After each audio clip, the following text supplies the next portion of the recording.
All right. Welcome back, ladies and gentlemen. This is Dr. David Patrick Carey with Church of the Eternal Logos. We got a Logos news stream today.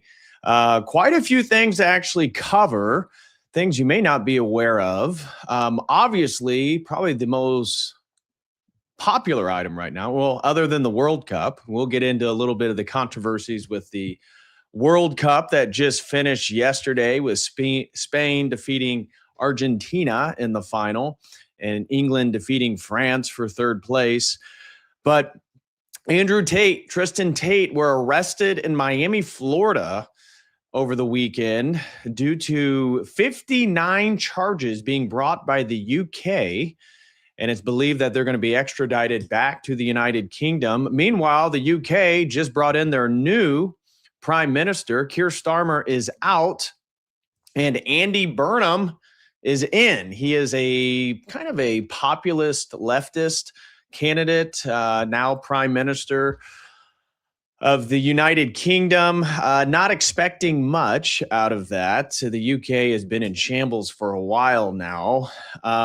Now, in other news, we're going to be talking a little bit about Israel. Israel is struggling a bit right now, interestingly enough. And I'm going to be playing a little bit of a video from this morning of Alistair Crook, former British diplomat, talking about how Netanyahu, there's a lot of floating conspiracy theories about him. He may be in ill health right now. We all are aware of the fact that he has impending legal charges, but he has not shown up for a series of appearances that he was expected to. There's rumors he's going to be coming to the United States, the U.S., the Trump administration. One thing I'll be highlighting, informed Israel that they're expecting to renew their attacks on Iran. And the Iranian conflict is escalating. The Gulf nations, Kuwait is under attack right now as we speak. So don't know how close you guys have been following that, but from as early as this morning, the U.S. carried out further attacks against Iran in the evening, I think beginning at like 10 p.m. their time. And they are retaliating and hitting targets in the Gulf nations. Kuwait is under massive fire right now.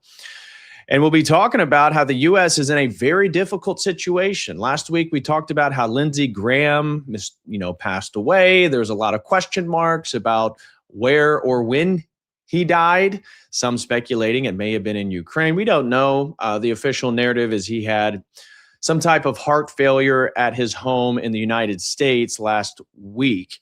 However, in that Logos news stream, I was telling you guys that the U.S. and the Trump administration has really shifted their position on the Ukraine-Russian conflict in favor of Ukraine and Zelensky. Despite Trump earlier saying that the little man in Kiev was a warmonger and was doing everything to prevent peace, he is now siding with Ukraine and giving them financial aid, military aid, all this stuff, which has absolutely infuriated Russia. Now, this comes on the heels of the fact that U.S. ammunition stockpiles are very low, very low. They're not in a great spot right now. And so the fact that the U.S. has, one, continued the conflict with Iran, which isn't going great. We're going to be highlighting that 2 U.S. servicemen have been killed. CENTCOM actually confirmed that over the weekend in Jordan. And Iran targeted a U.S. military base. Again, the U.S. is trying to downplay some of this stuff. And many people believe that more servicemen have been injured or killed than CENTCOM is leading on. But we do know for a fact that 2 people died. And this is during an attack which blew up multiple Black Hawk helicopters, damaged significantly portions of a U.S. military base, or at least where they were housing some of their equipment. And also attacks in Iraq that happened over the weekend. So the U.S., one, is running low on Patriot, Tomahawks, THAAD missiles, basically everything you can think of. And yet we have now provoked Russia even further. And over the weekend, Trump made aggressive comments towards China. So not sure what exactly the strategic plan is for the Trump administration, but at a point in which our oil reserves, national oil reserves, are at a low, which has contributed to a sort of artificial lowering or stability of the oil prices. You may be seeing today or in the next few days your gas prices considerably rising. I know people on the East Coast, from what I was reading, places in New York and New Jersey have already seen them go up $1 in the last week.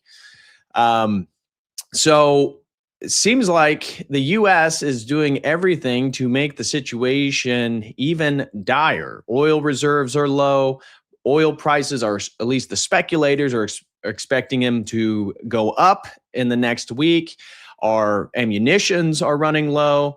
And we just made an aggressive posturing towards China while we're in the midst of this conflict with Iran, and essentially sided with Ukraine in the Ukraine-Russian conflict. So anyways, that's a little bit of what we're going to be getting into today. But before we get into all the hard stuff, we are going to hit on some of the more lighthearted things. You guys may have saw the guy in Yellowstone last week, the old man that got essentially thrown in the air by a bison. And unfortunately, we have 2 more incidences. We have what appears to be an African-American man trying to provoke a bison in Yellowstone. And over the weekend, what appears to be 2 Indian women going into Norris Geyser Basin. I don't know if anybody's been to Yellowstone. I've recently talked about it. Literally walking on top of the hot springs. So leaving the protected area, there's signs everywhere. Do not go on the geyser basin because they have like bacteria. Each color of the different geysers is thermally related to the bacteria. So you may see green ones or orange ones or bright blue ones and turquoise. That all has to do with what type of bacteria lives in those temperatures of water. And seemed to be 2 Indian women just decided to leave the protected area and began walking on this, again, potentially, now just 2 people doing it, probably not going to make a significant amount of damage. But as we'll get into, totally oblivious to the threat by walking on top of the geysers. That's literally boiling water underneath there. And in many places of the geysers, the basin is actually very thin. So you can fall through, of which has happened. I'm going to show you. In 2016, a man fell through into one of the geysers where the water was 200 plus degrees and acidic, and immediately dissolved his entire body. So yeah, it is what it is. So we're going to get into all that stuff today. Major thank you to Christopher Scott. Throws in $10, says, I was chrismated yesterday and wanted to say thanks for your part in it. Well, glory to God, Christopher. Welcome home, man. Welcome home. It's great to see another brother enter the Orthodox Church. That is absolutely fantastic. And if I helped in any way, I am humbled that my content or anything that I did online may have pushed you one way or the other. So welcome home, man, and welcome to the arena. You know, one of the thing, Christopher, is to realize that your spiritual warfare may ramp up. We talked about that last week with Father Michael Marcantoni. Is a lot of the young men underappreciate the spiritual warfare element of becoming Orthodox.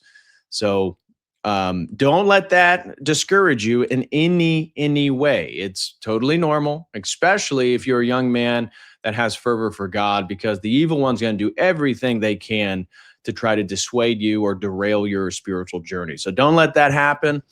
Make sure you're doing your prayers. I hope everyone out there did your morning prayers today. You should, get your week started off right, although it should have got started off yesterday with divine liturgy. But, one of the things about coming on here and yammering about all the problems with American culture is if you're not doing your prayers, you don't have a whole lot of ground to stand on, because part of as we know, the whole problem with America is a spiritual problem ultimately. And so the best way that you can contribute to any sort of course correction is to get your own life in order. So highly encourage everyone to do that. Howdy says, yeah, devil's been taking pot shots today. It's been a bitch and a half.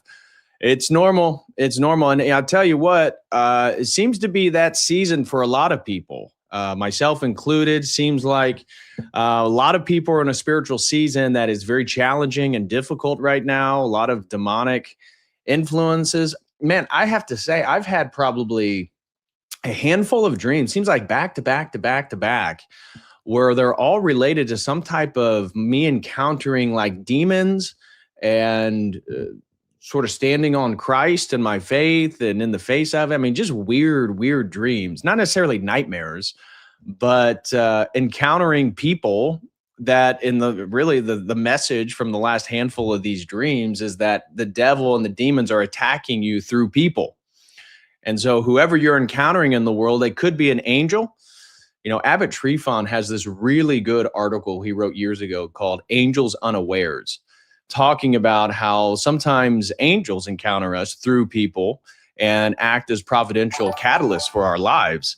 That is true in the other end, that we may be encountering people in our lives that are, actually a vessel for demonic activity to try to provoke us. So, stay strong in your spiritual life, guys. It's not a joke. It's not a joke.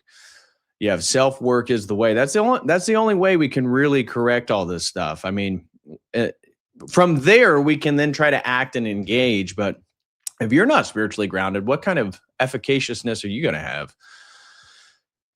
So major thank you to B. Sirach for gifting a Codal Crew membership. Thank you very much, brother. And if you guys out there feeling a little generous this Monday morning, please gift some Codal Crew memberships. I'd greatly appreciate that.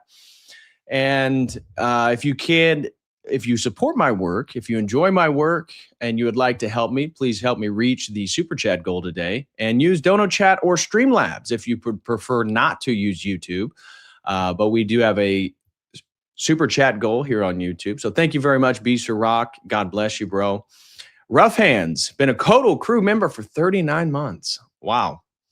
Says, I feel cooked lately. Not going to lie. It's rough. No pun intended. I'm telling you, man, I've talked with so many of my brothers, not biological, spiritual brothers, and it's going around. It seems like really from April forward, really from Pascha forward, a lot of people have been facing a lot of challenges. And that may be you. I know for me, I've been feeling like that's the case. My wife's been feeling like that's the case. Handful of men at church in my parish, I feel like that's the case. One of my good friends I spoke to recently, who's Orthodox, said that's how he's felt it's been lately. So, if you feel like things are getting a bit challenging right now or things aren't going your way, do not be discouraged. Do not give up. Whatever your goals are right now, whatever your plans are in your life, do not give up. Do not get discouraged. Do not fall into despair. The only thing you can do is get on the spiritual grind. Make sure you're doing your prayers, reading your scripture, going to church. If you haven't gone to confession in a long time, that is also a big one, right? Because the demons will attack you based on things that you have been hiding, potentially things that you have not come forward with. So just remember that. And just get back on the spiritual grind and stay optimistic. And here's another thing. Watch your social media diet. Meaning what you're taking in, make sure it's positive. Find things that are nourishing for your soul, for your mind, for your spirit, that you're not dwelling too much on the negative thing. Now, we're going to be hitting on some negative things, so forgive me, I don't want to, but we're going to have some levity. We're going to try to keep it light and realize that you just need to be more conscientious, because we're being attacked in every direction, whether it be our food, whether it be the media, whether it be Hollywood, politics. I recently watched, did you guys check out JD Vance on Joe Rogan last week?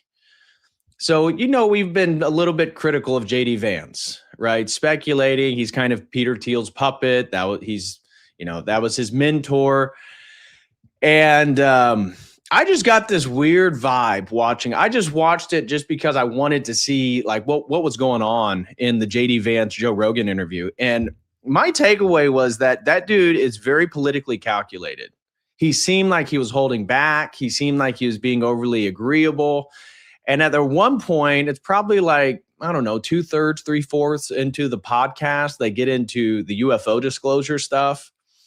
And I found it a bit revealing. Now, we're not going to be covering this today or anything like that, but during that little conversation that Vance had with Rogan, Rogan brings up UFOs. It's something he's been into for a very long time. A lot of those conspiracies, and he's been very promotional of the declassification of these things as if they're real. Now, we have a very different perspective. But I've told you before that Vance always, he kind of parrots the Christian worldview that these UFOs are demons. And then Rogan pushed him on it. And there was no there. You could see that it was really just a talking point, because then he concedes, well, yeah, aliens may be real and, all this stuff. But we really can't know any difference whether that's demons or not. So essentially using that as a reductionistic way to interpret it, as opposed to talking about actual spiritual warfare, bringing up the fact that David Koresh, who, again, I've done streams with the Collins brothers, who are experts on the UFO phenomenon. Highly recommend going back to those streams if you have not listened. But they are very skeptical of David Koresh, the UFO whistleblower. But even David Koresh said that the UFO phenomenon is something, one of the puzzle pieces they can't explain is that these encounters or phenomenon seem to pre-exist Roswell, and points that maybe there's a spiritual element a la demons, because it's sort of always been there and it's never gone away. Vance couldn't even point to that. So really makes you think that he's just pulling, talking points out of the culture. And essentially you have, this is what I'm seeing in the GOP coming up for the next presidential election, is you have the old money, the AIPAC money, the Zionist money, the lobbyist money backing Marco Rubio, who's essentially an establishment shill. And then you see the new money, the tech money, the Peter Thiels, the Elon Musks backing JD Vance. But really, it's just symbolic of the power struggle that's going on in the GOP. Which way is it going to go? Is it and even then, are they really totally in opposition? We talked about Peter Thiel last week and the Andinia plan, which of course we love Israel on this channel, YouTube. We love Israel. We love Netanyahu. That Andinia plan is just an anti-Semitic conspiracy theory that we do not condone. But if you look into it, and you see the legislation that Milei, a prominent Zionist, president of Argentina, that he has allowed parts of the Patagonia to be purchased by Israeli settlers that It also correlates with Peter Thiel's building essentially a mansion with a bunker down in Argentina. So is there really an opposition between the old money and the new money? I don't know. It's something to be speculated, but we love Israel, right, guys? We love Israel on this YouTube channel. So YouTube, when the AI, as it transcripts my audio right now to detect whether this stream can be monetized, we love Israel. So no one in the chat would ever, yeah, exactly, Christopher. That's right. BB rocks. Absolutely. We love Israel, Mojo. That's correct. That's correct. Right, J-Rip. So, YouTube, as you're transcripting this while I'm live right now, we would never, ever say anything critical of Israel. Not a Mossad agent. Not a Mossad agent. So it shows you how people around the world are overflowing with compassion and love for Israel right now. He throws in $10, YouTube, and says, we love Israel. Get it through your algorithm, YouTube. We love Israel over here. Do not censor us or shadow ban us. We are on your side. We are on your side, which again insinuates, is there really a difference between the old money and the tech money? Because it seems like the tech platforms are doing everything they can to work hand in hand with them. So yeah, well, I'm just not going to put up with any of the anti-Semitism at all. We're not doing it here. Siaba gifted 1 Codal Crew membership. Thank you very much, brother. Truly appreciate it. And my sister, fellow Hoosier, Slow Boy Whiteboard. God bless you, Kristen. Hope you and the family are doing well. She says throwing in 1 for the goal. Thank you so much. And can we get some W's in the chat for our mods, especially Crispy and Kristen? Slow Boy Whiteboard and Dr. Crispy. Thank you guys for all the support, and you guys are always in the chat. You're always helping me out with the crazies that come in, the anti-Semites, these radical Muslims that try to infiltrate our chat and derail our vibe. W's in the chat for the mods. Love you guys legitimately. Thank you so much. So, all right, let's get into some quick lighthearted news before we get into a little bit of the more serious stuff. There is some breaking news that happened right as I was going live that I have pulled up here. And that is there was an explosion and a shooting outside 26 Federal Plaza in New York City. It prompted an evacuation and massive law enforcement response. So the FBI then followed up with a comment. This is, again, right before I went live, that this morning an individual deployed an incendiary device outside of 26 Federal Plaza. The individual has been taken into custody, and the FBI New York Joint Terrorism Task Force is investigating the incident. So don't worry, guys. The FBI is on it. And the NYPD tells Fox there was a, I think there should not be an A there. Grammatically, that's incorrect. There was, quote, found a firearm. Or there was a found firearm. Okay, maybe it works. There was a found firearm in relation to this event, but couldn't confirm it was found on the suspect. Okay, so keep your eyes open on that. I have no idea what it means, who was behind it. Could be just some crazy, but that was breaking news right before we went live here. Now, I do want to celebrate with Spain. I don't know, dumb little thing. Thought it was funny. Wanted to show you guys. This meme I thought was hilarious, though. This is a meme as Trump was handing out the medals. There was a meme of him handing air conditioners, because remember all the Europeans that came to America and were blown away by the fact that we have air conditioning everywhere. So some of the memes were actually pretty funny. But in regards to what I was saying with the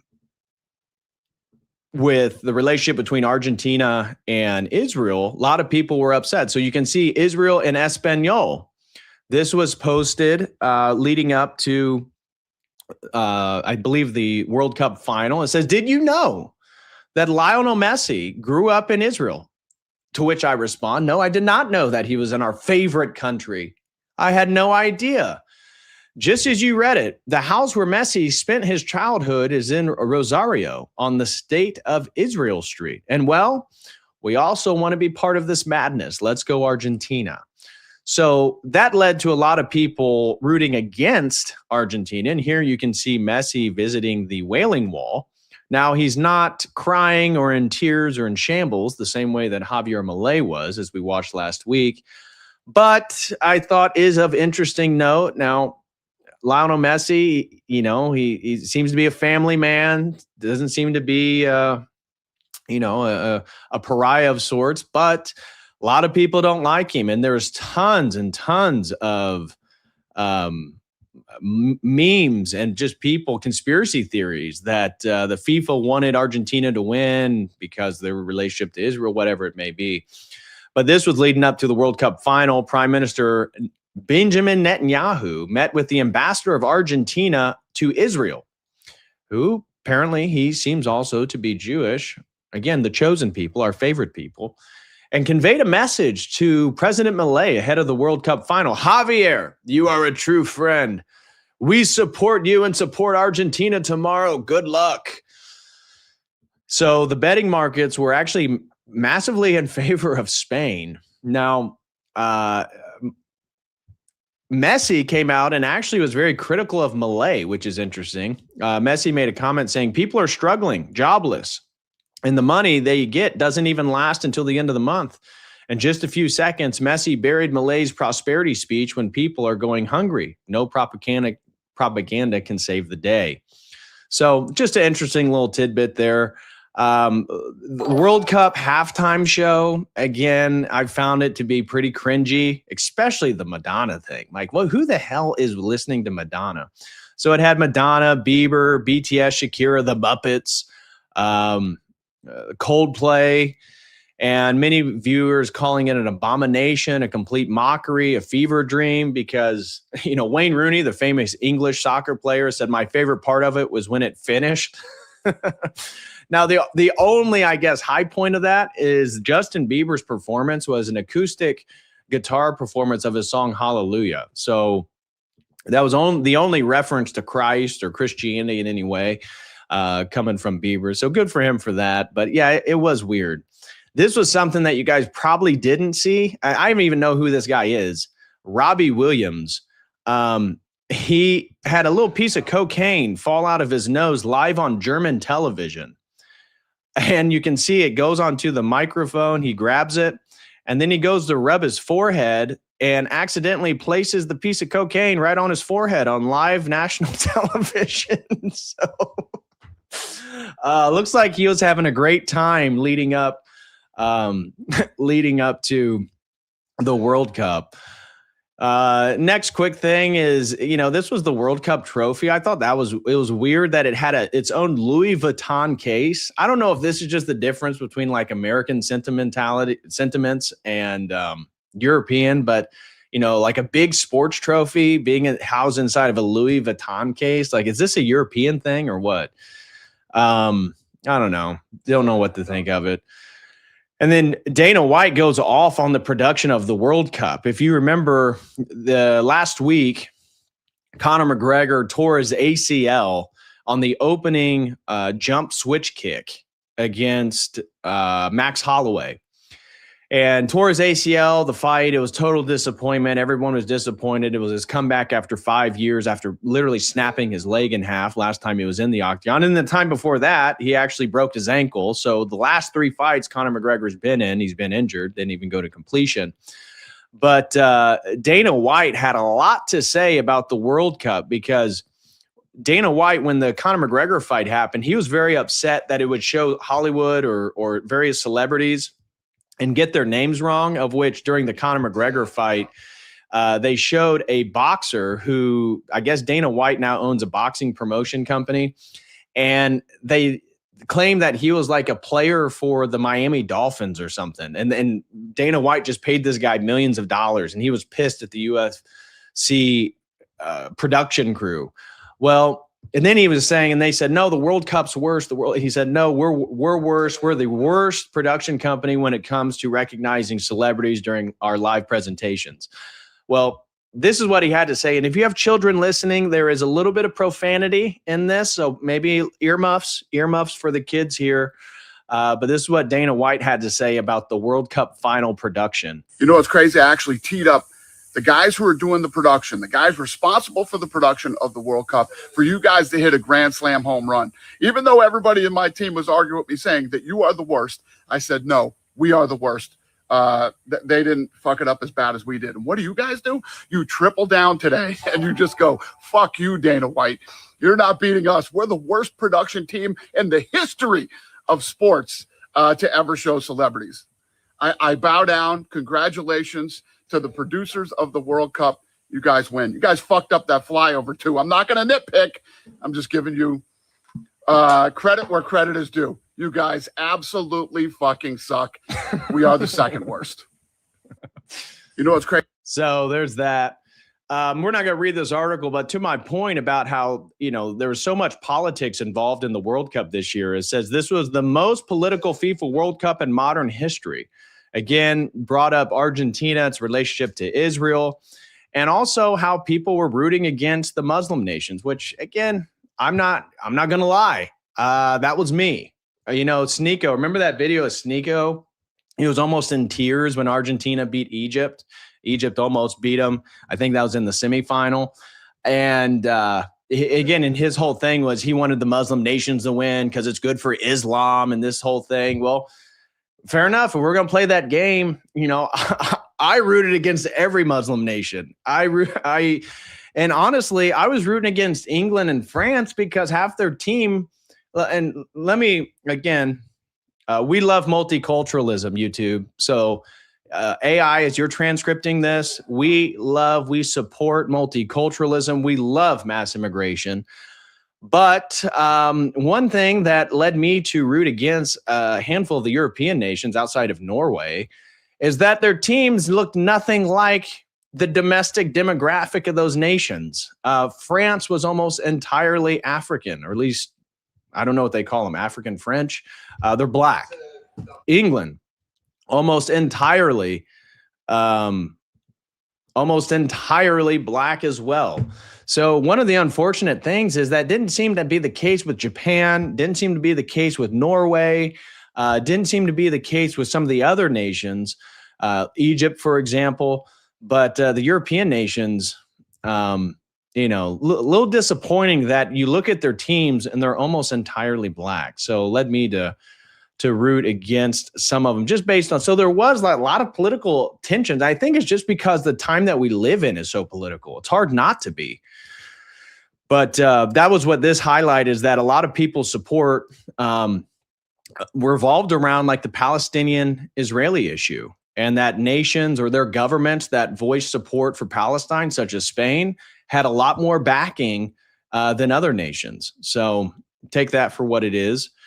Now this, I told you guys, and this happened last week. We didn't cover it because I didn't think it was that important of a news item. Now, what you're seeing right now is a male bison during mating season, of which they get incredibly aggressive. Last week, he tossed an old man, broke his hip, broke an arm, broke, I think, part of his leg. He tended to be in good spirits. He actually laughed it off.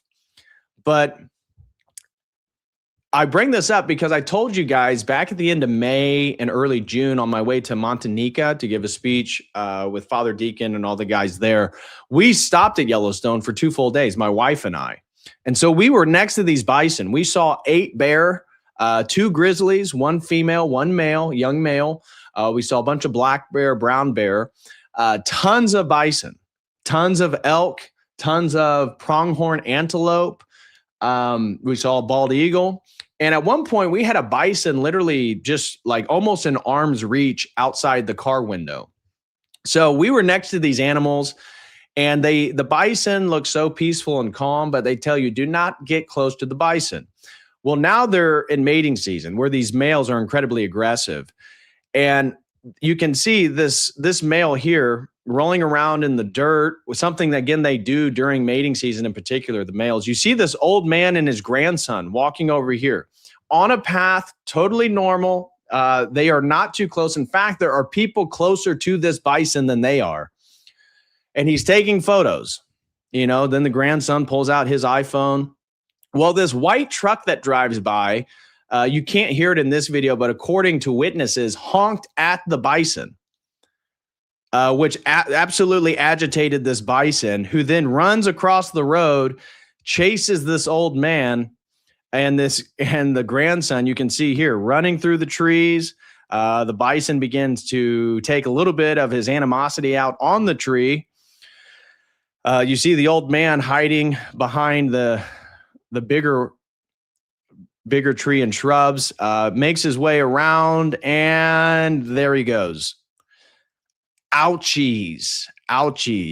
And the bison then stood over him, which is a form of obviously domination. And people had to run in a group to try to scare the bison away, which they did. He got medical attention. He's doing all right now. But I only bring this up because Yellowstone is a real place. And you need to pay attention and follow the signs. The wildlife are not pets. People, live in a Disney fairy tale and think that, all the wild animals, they just need love. They want me to pet them. No, they don't. In fact, they'll probably kill you. So this happened over the weekend. We see Yellowstone tourists walking in the restricted area of the park. You can see this bridge. My wife and I walked this. This is Norris Geyser Basin. Anybody who's been to Yellowstone will have probably seen this. It's one of the bigger geyser basins in Yellowstone, of course, Old Faithful. But beautiful, beautiful colors. As I said, the different colors of the thermal water is the different colors of bacteria that can survive in those temperatures. There are signs everywhere. Do not walk on the basin. And you can see here what appears to be two Indian women walking out. Now, mind you, they are so lucky they didn't fall through. There is hot water underneath this. This is not normal land. There's not just black dirt under here. You can fall through this very easily. And they're just walking around taking photos like it's nothing, ignoring the signs. I mean, they're wearing Birkenstocks next to water that's 200 degrees Fahrenheit. Like it literally would boil their skin off. And they're just walking around, taking selfies and photos. Look how pretty the blue water is. Lady, what are you doing? What are you doing? You're not supposed to be there. Look at them. They're just totally nonchalant. People are yelling at them, get off the basin, get away. What are you doing? They can destroy, obviously 2 people aren't going to destroy all the bacteria there, but that's why you don't walk on it. It's a protected area. It's the only place in the world where some of these bacteria exist. That's why it's part of the national park, people. So they're just walking around totally ignorant. And really, this is a cultural problem. If you go to some of these national parks, this is not unusual. You see so many immigrants. They must be evangelicals. Kirsten says the signs weren't in Punjabi or Hindi. How dare the government not put signs in every language on earth? Yeah, exactly. But I tell you what, people picked up on it. You start going down here and seeing the captions, gotta be Indians. Yeah, it looked like it. Is it them against? It's always them, said Charlie Brown. And then Yogi the Bear, is it them again, Yogi? It's always them, boo-boo. I had the pleasure of growing up. So just funny. And then also there's this video came out of what appears to be an African-American. We just saw the video of the bison break the old man in half, who he himself was not actually violating the rules. It was just happened to be an incredibly aggressive bison. This man goes out of his way to try to provoke he is so lucky. And that is a male. If you see a little thing hanging right here, that is a male. Those are very aggressive. For some reason, this male did not charge him. He was more interested in foraging. But this African-American guy just walking around with his, taking his slides off. He's taking his slides off. I'm just getting my bare feet in the Yellowstone dirt. Dude, what are you doing? You can see the caption of the person. Oh my gosh. are you such an idiot, dude? Like, seriously. Again, we don't believe in macroevolution, but this guy was certainly trying to win the Darwin Award, doing everything he could. It's the African zeitgeist. Yeah, you're right. It's actually the bison's fault. The bison, this has to do with his own prejudice, his own bigotry. You know what it is? It's because the bison's privilege. He's not recognizing that these people are trying to assimilate to his Yellowstone environment. It's actually the bison's fault. You're totally right, Lucas. So anyways, just crazy people. What are they doing? So I went and found this key facts about the hot spring fatalities. Over 20 people have been killed by scalding or boiling water in the hot springs, of which these people are totally oblivious. Frequency, the first recorded death was in 1890, and the most recent occurred in July of 2022. Notable incidents. In 2016, a man fell into a hot spring in Norris Geyser Basin, and his body was dissolved by the acidic water. You know, like I was looking up, they literally say, do not walk on it because you can fall through the little crust that's over the boiling water. There is literally boiling water underneath it. 2016, a man decided to do what they did, started to walk around the hot springs, fell through, and his body dissolved instantly through the boiling acidic water. So there's that. I don't know if you guys saw this. This woman was kind of making the rounds on Instagram. For some reason, her video was being promoted. This woman who identifies herself as an apostle, Catherine Crick from 5F Church in Los Angeles.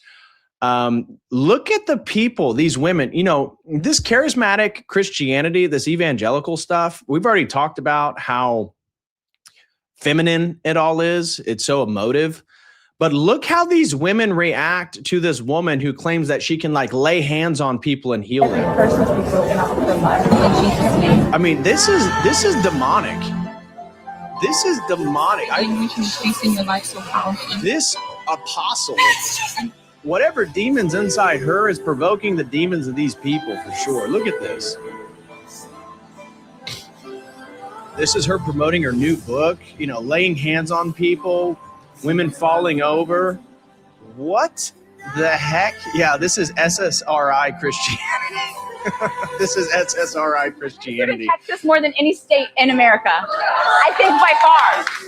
She's in Texas. Because of the hunger.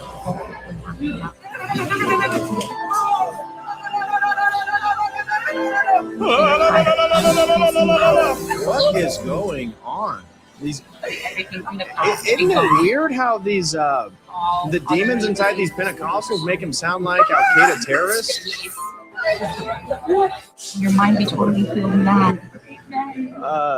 They literally sound like they're getting ready to have a suicide bomb fest on them. What is going on? And then just a few days ago, this was 4 days ago, everyone's favorite Christian theologian, Dinesh D'Souza, made sure to let all the Christians know that Jesus was not a Christian. Neither was Adam, Noah, Abraham, or Moses. Well, here's the interesting thing. Adam, Noah, and Abraham also weren't Jews, Dinesh D'Souza.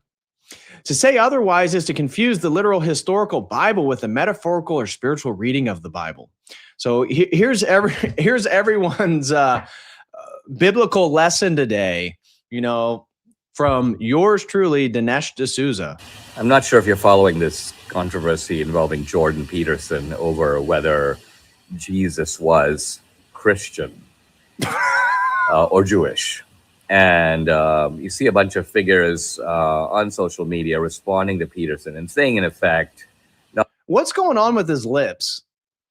Can we get a check? Is this guy, was he drinking before this? Why is his lips like the I don't know if you guys have been following the controversy with Judeo-Christian that Jordan Peterson posted. What is with his, are they always like that? Can we, where's the fact checkers? We got fact checkers in the chat. What, is his lips always like this? What's going on? Anyways, again, the whole thing, Judeo-Christian, one, just look on Google search trends. That the idea of Judeo-Christian didn't even come until mid-20th century because nobody referred to it as Judeo-Christian. That was an invented term. Some people speculate. Now, we would never, because we love Israel, right? YouTube, we love Israel. So we would never say that. But you search Google Trends, and this whole term Judeo-Christian emerges in the mid-20th century. Now, Adam was not Jewish. Noah was not Jewish. They were Gentiles.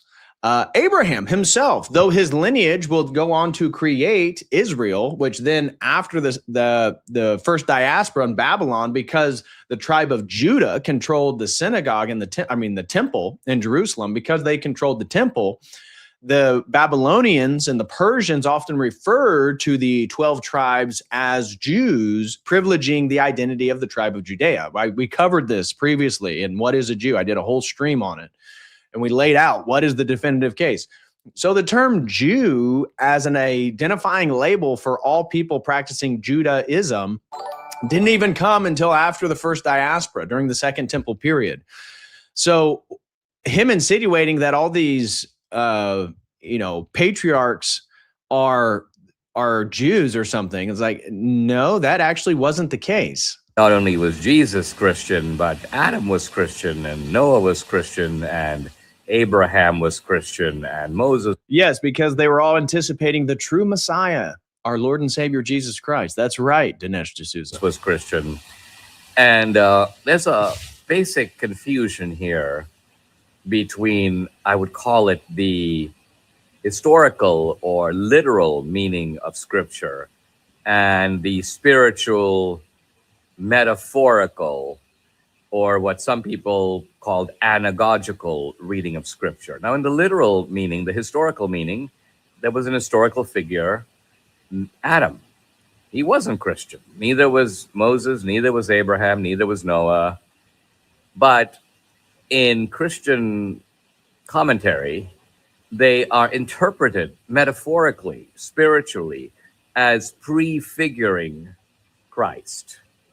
So Adam is the first man, and Christ, in a sense, redeems Adam. Christ is he's the called new the second Adam, Dinesh. or the ark this is basic seen theology. As Christ is the second just Adam as the ark because saved he mankind, does redeem, not kind Christ of, not saved sort of. He mankind does through his sacrifice.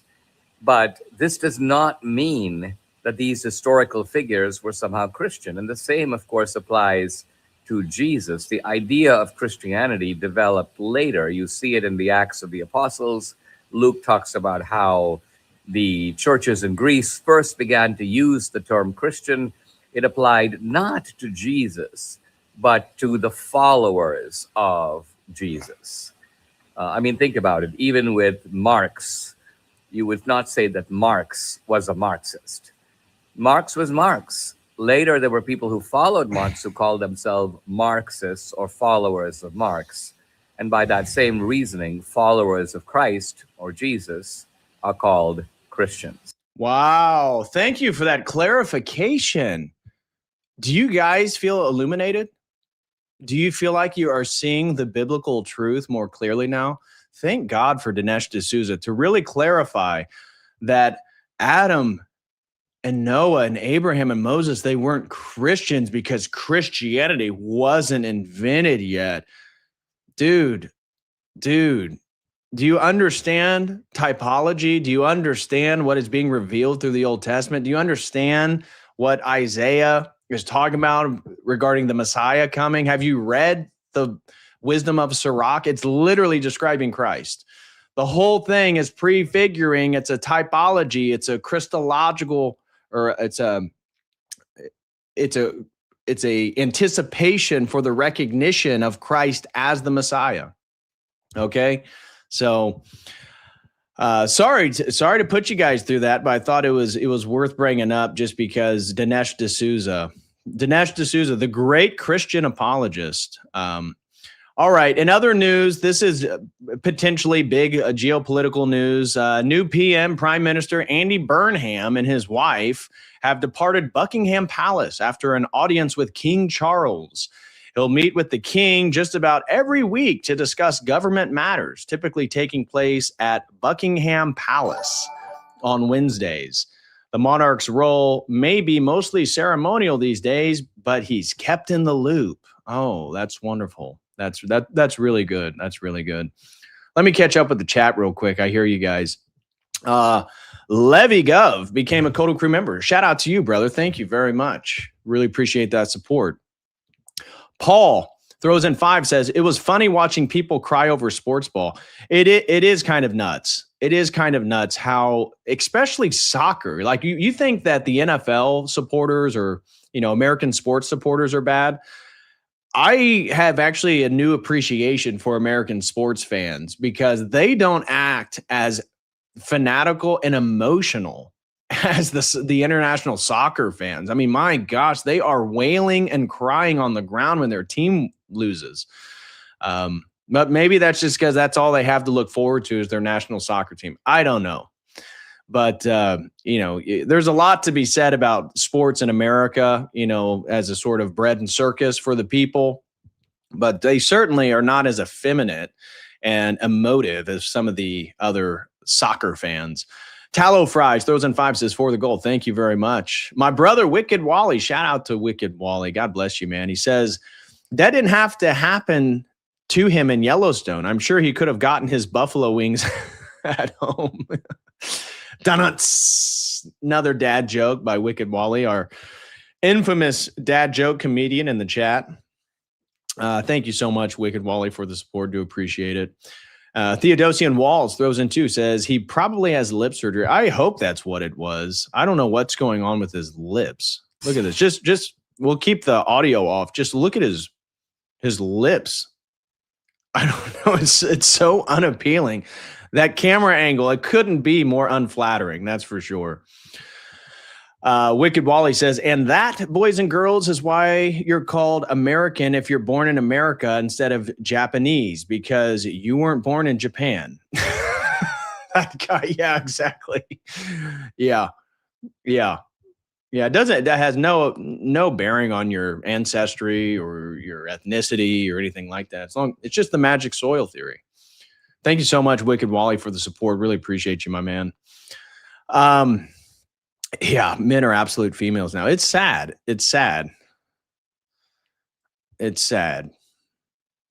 Okay. So here was the photo of Andy Burnham today with King Charles. Not that it matters. We're Americans. We really don't care, but it is one of the biggest news right now and today. Here is Andy Burnham pledges a fresh start in his first speech outside 10 Downing Street after accepting the King's invitation to form a government. Accepted His Majesty the King's invitation to form a government.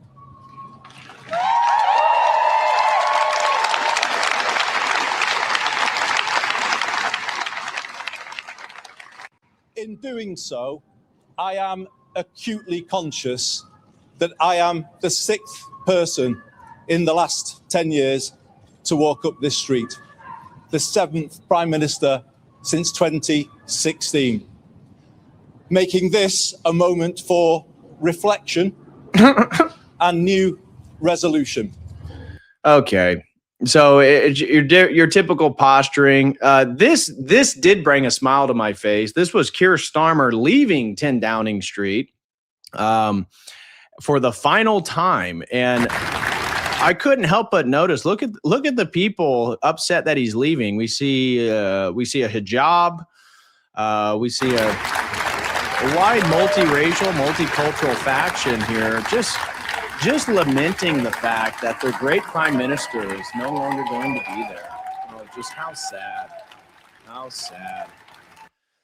I will confess that brought a smile to my face. And then in his closing speech, Britain is now stronger and fairer than it was 2 years ago.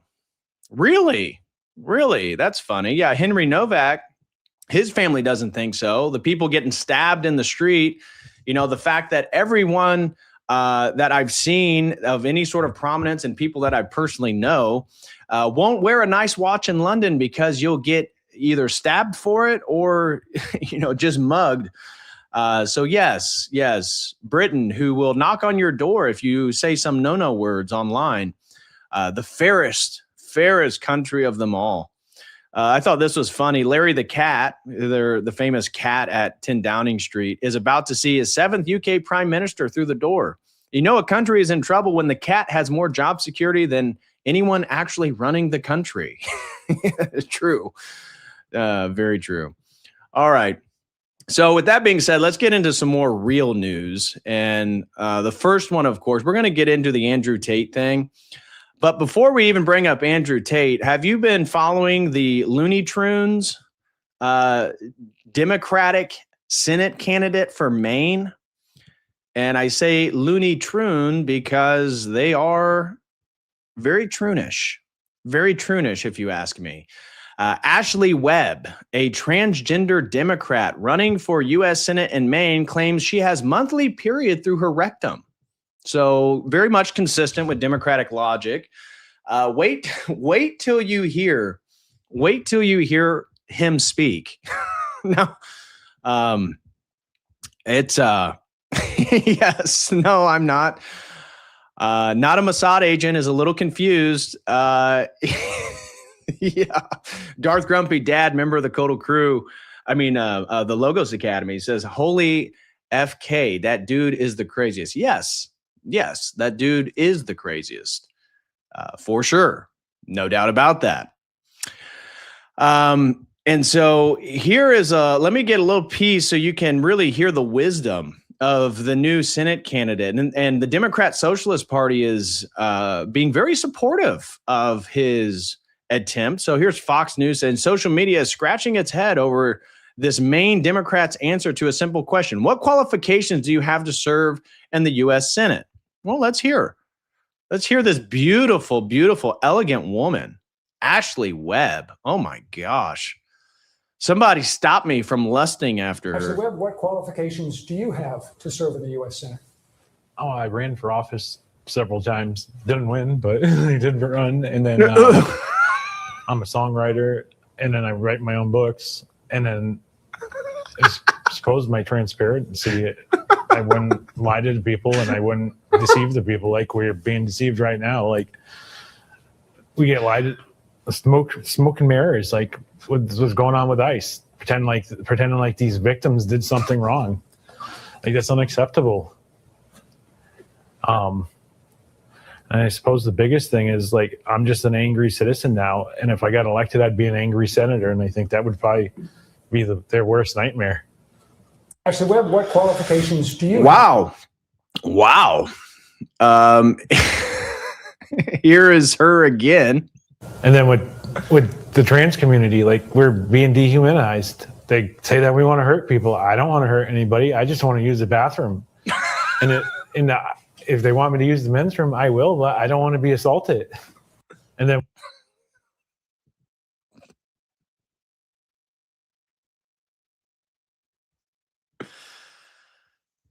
oh my gosh, just let that sink in, people. Yeah, this dude, this is the result of Protestantism. The Prots are going to be angry at you. Are you referring to Occam's nominalism? Christopher of Pennsylvania, are you referring to nominalism? Oh no, how dare you? How dare you? Yeah, so that is real. I know people speculated that may be a troll. It is in fact not. This person has identified as a woman for an extended period of time. This is not fake. And here is a Breitbart article literally saying transgender Maine Democrat Senate candidate claims he has monthly period through his rectum. And you get, again, what a beautiful feminine figure here.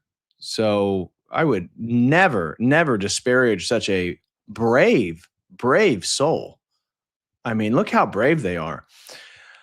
Ashely Webb, one of the candidates in Maine running to replace Planter, the latter who formally suspended his campaign after a rape allegation, also Democrat. Webb believes the trans community has been dehumanized, contending that he just wants to use the bathroom, as you just heard. However, Reddit posts reveal the extent of Webb's gender dysphoria. Now, Breitbart, don't say stuff like that. That's transphobic.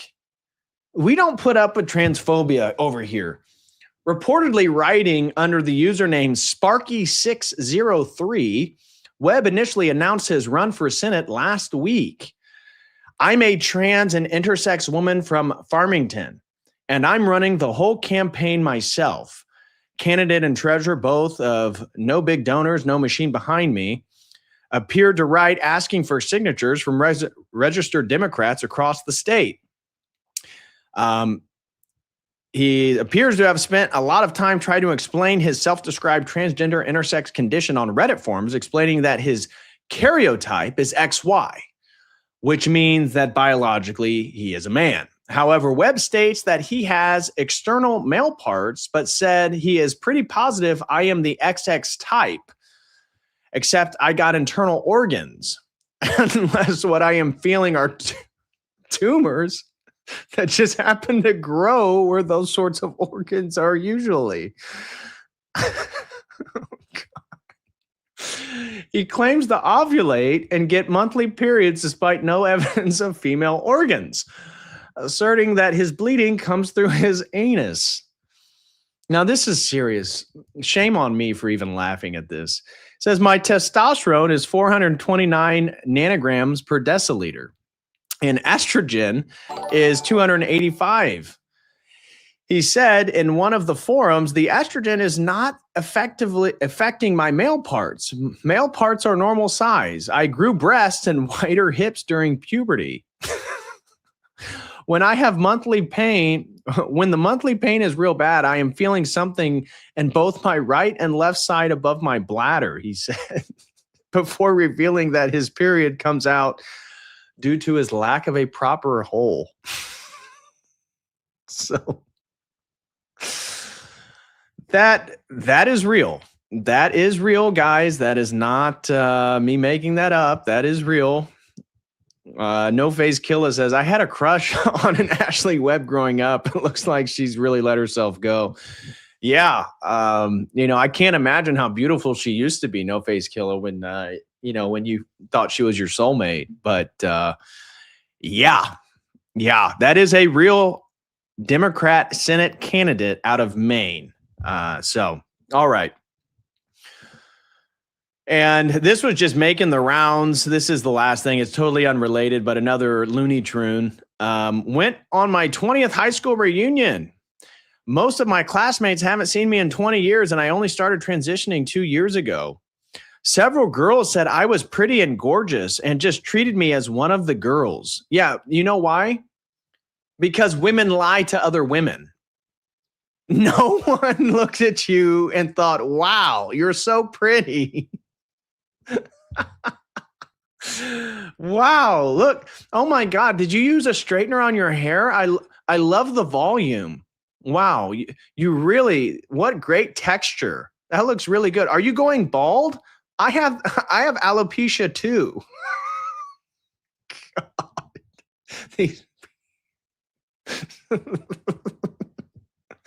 Yeah, imagine believing no one saw you at the high school reunion and thought that was a beautiful woman. I'm sorry, miss. Okay. So major news, and this was kind of the outside of the cultural topics of the World Cup and such. Kind of the biggest news over the weekend was the arrest of Andrew and Tristan Tate in Miami. Now, this was done according to reports by the U.S. Marshals. They were cuffed outside the venue where Andrew was set to co-host a bare-knuckle boxing event within hours. Charges are still unknown, although I do have updates on what the charges were. This video was right when it happened on Saturday, and you can see, you can tell that the Tates were not expecting it based on Andrew's reaction here. And so you see U.S. Marshals quickly getting to the scene. You see Andrew stepping away. Now, I'm not sure what's going on with his fit here. there was a meme going around of a woman on a magazine wearing what looked to be the exact same thing.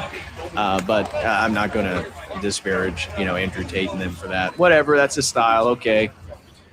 You see his friend come over and try to get his necklaces off before they take him into custody. You see that Tristan Tate is also already detained.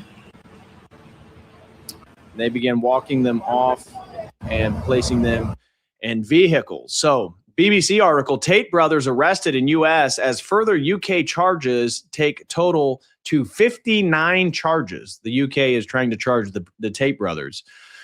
The UK's Crown Prosecution Service said Andrew was being charged with 7 further counts of rape, as well as charges relating to sex trafficking and indecent images of children. Now, I will say I never got the vibe from either of the Tate brothers they're into children.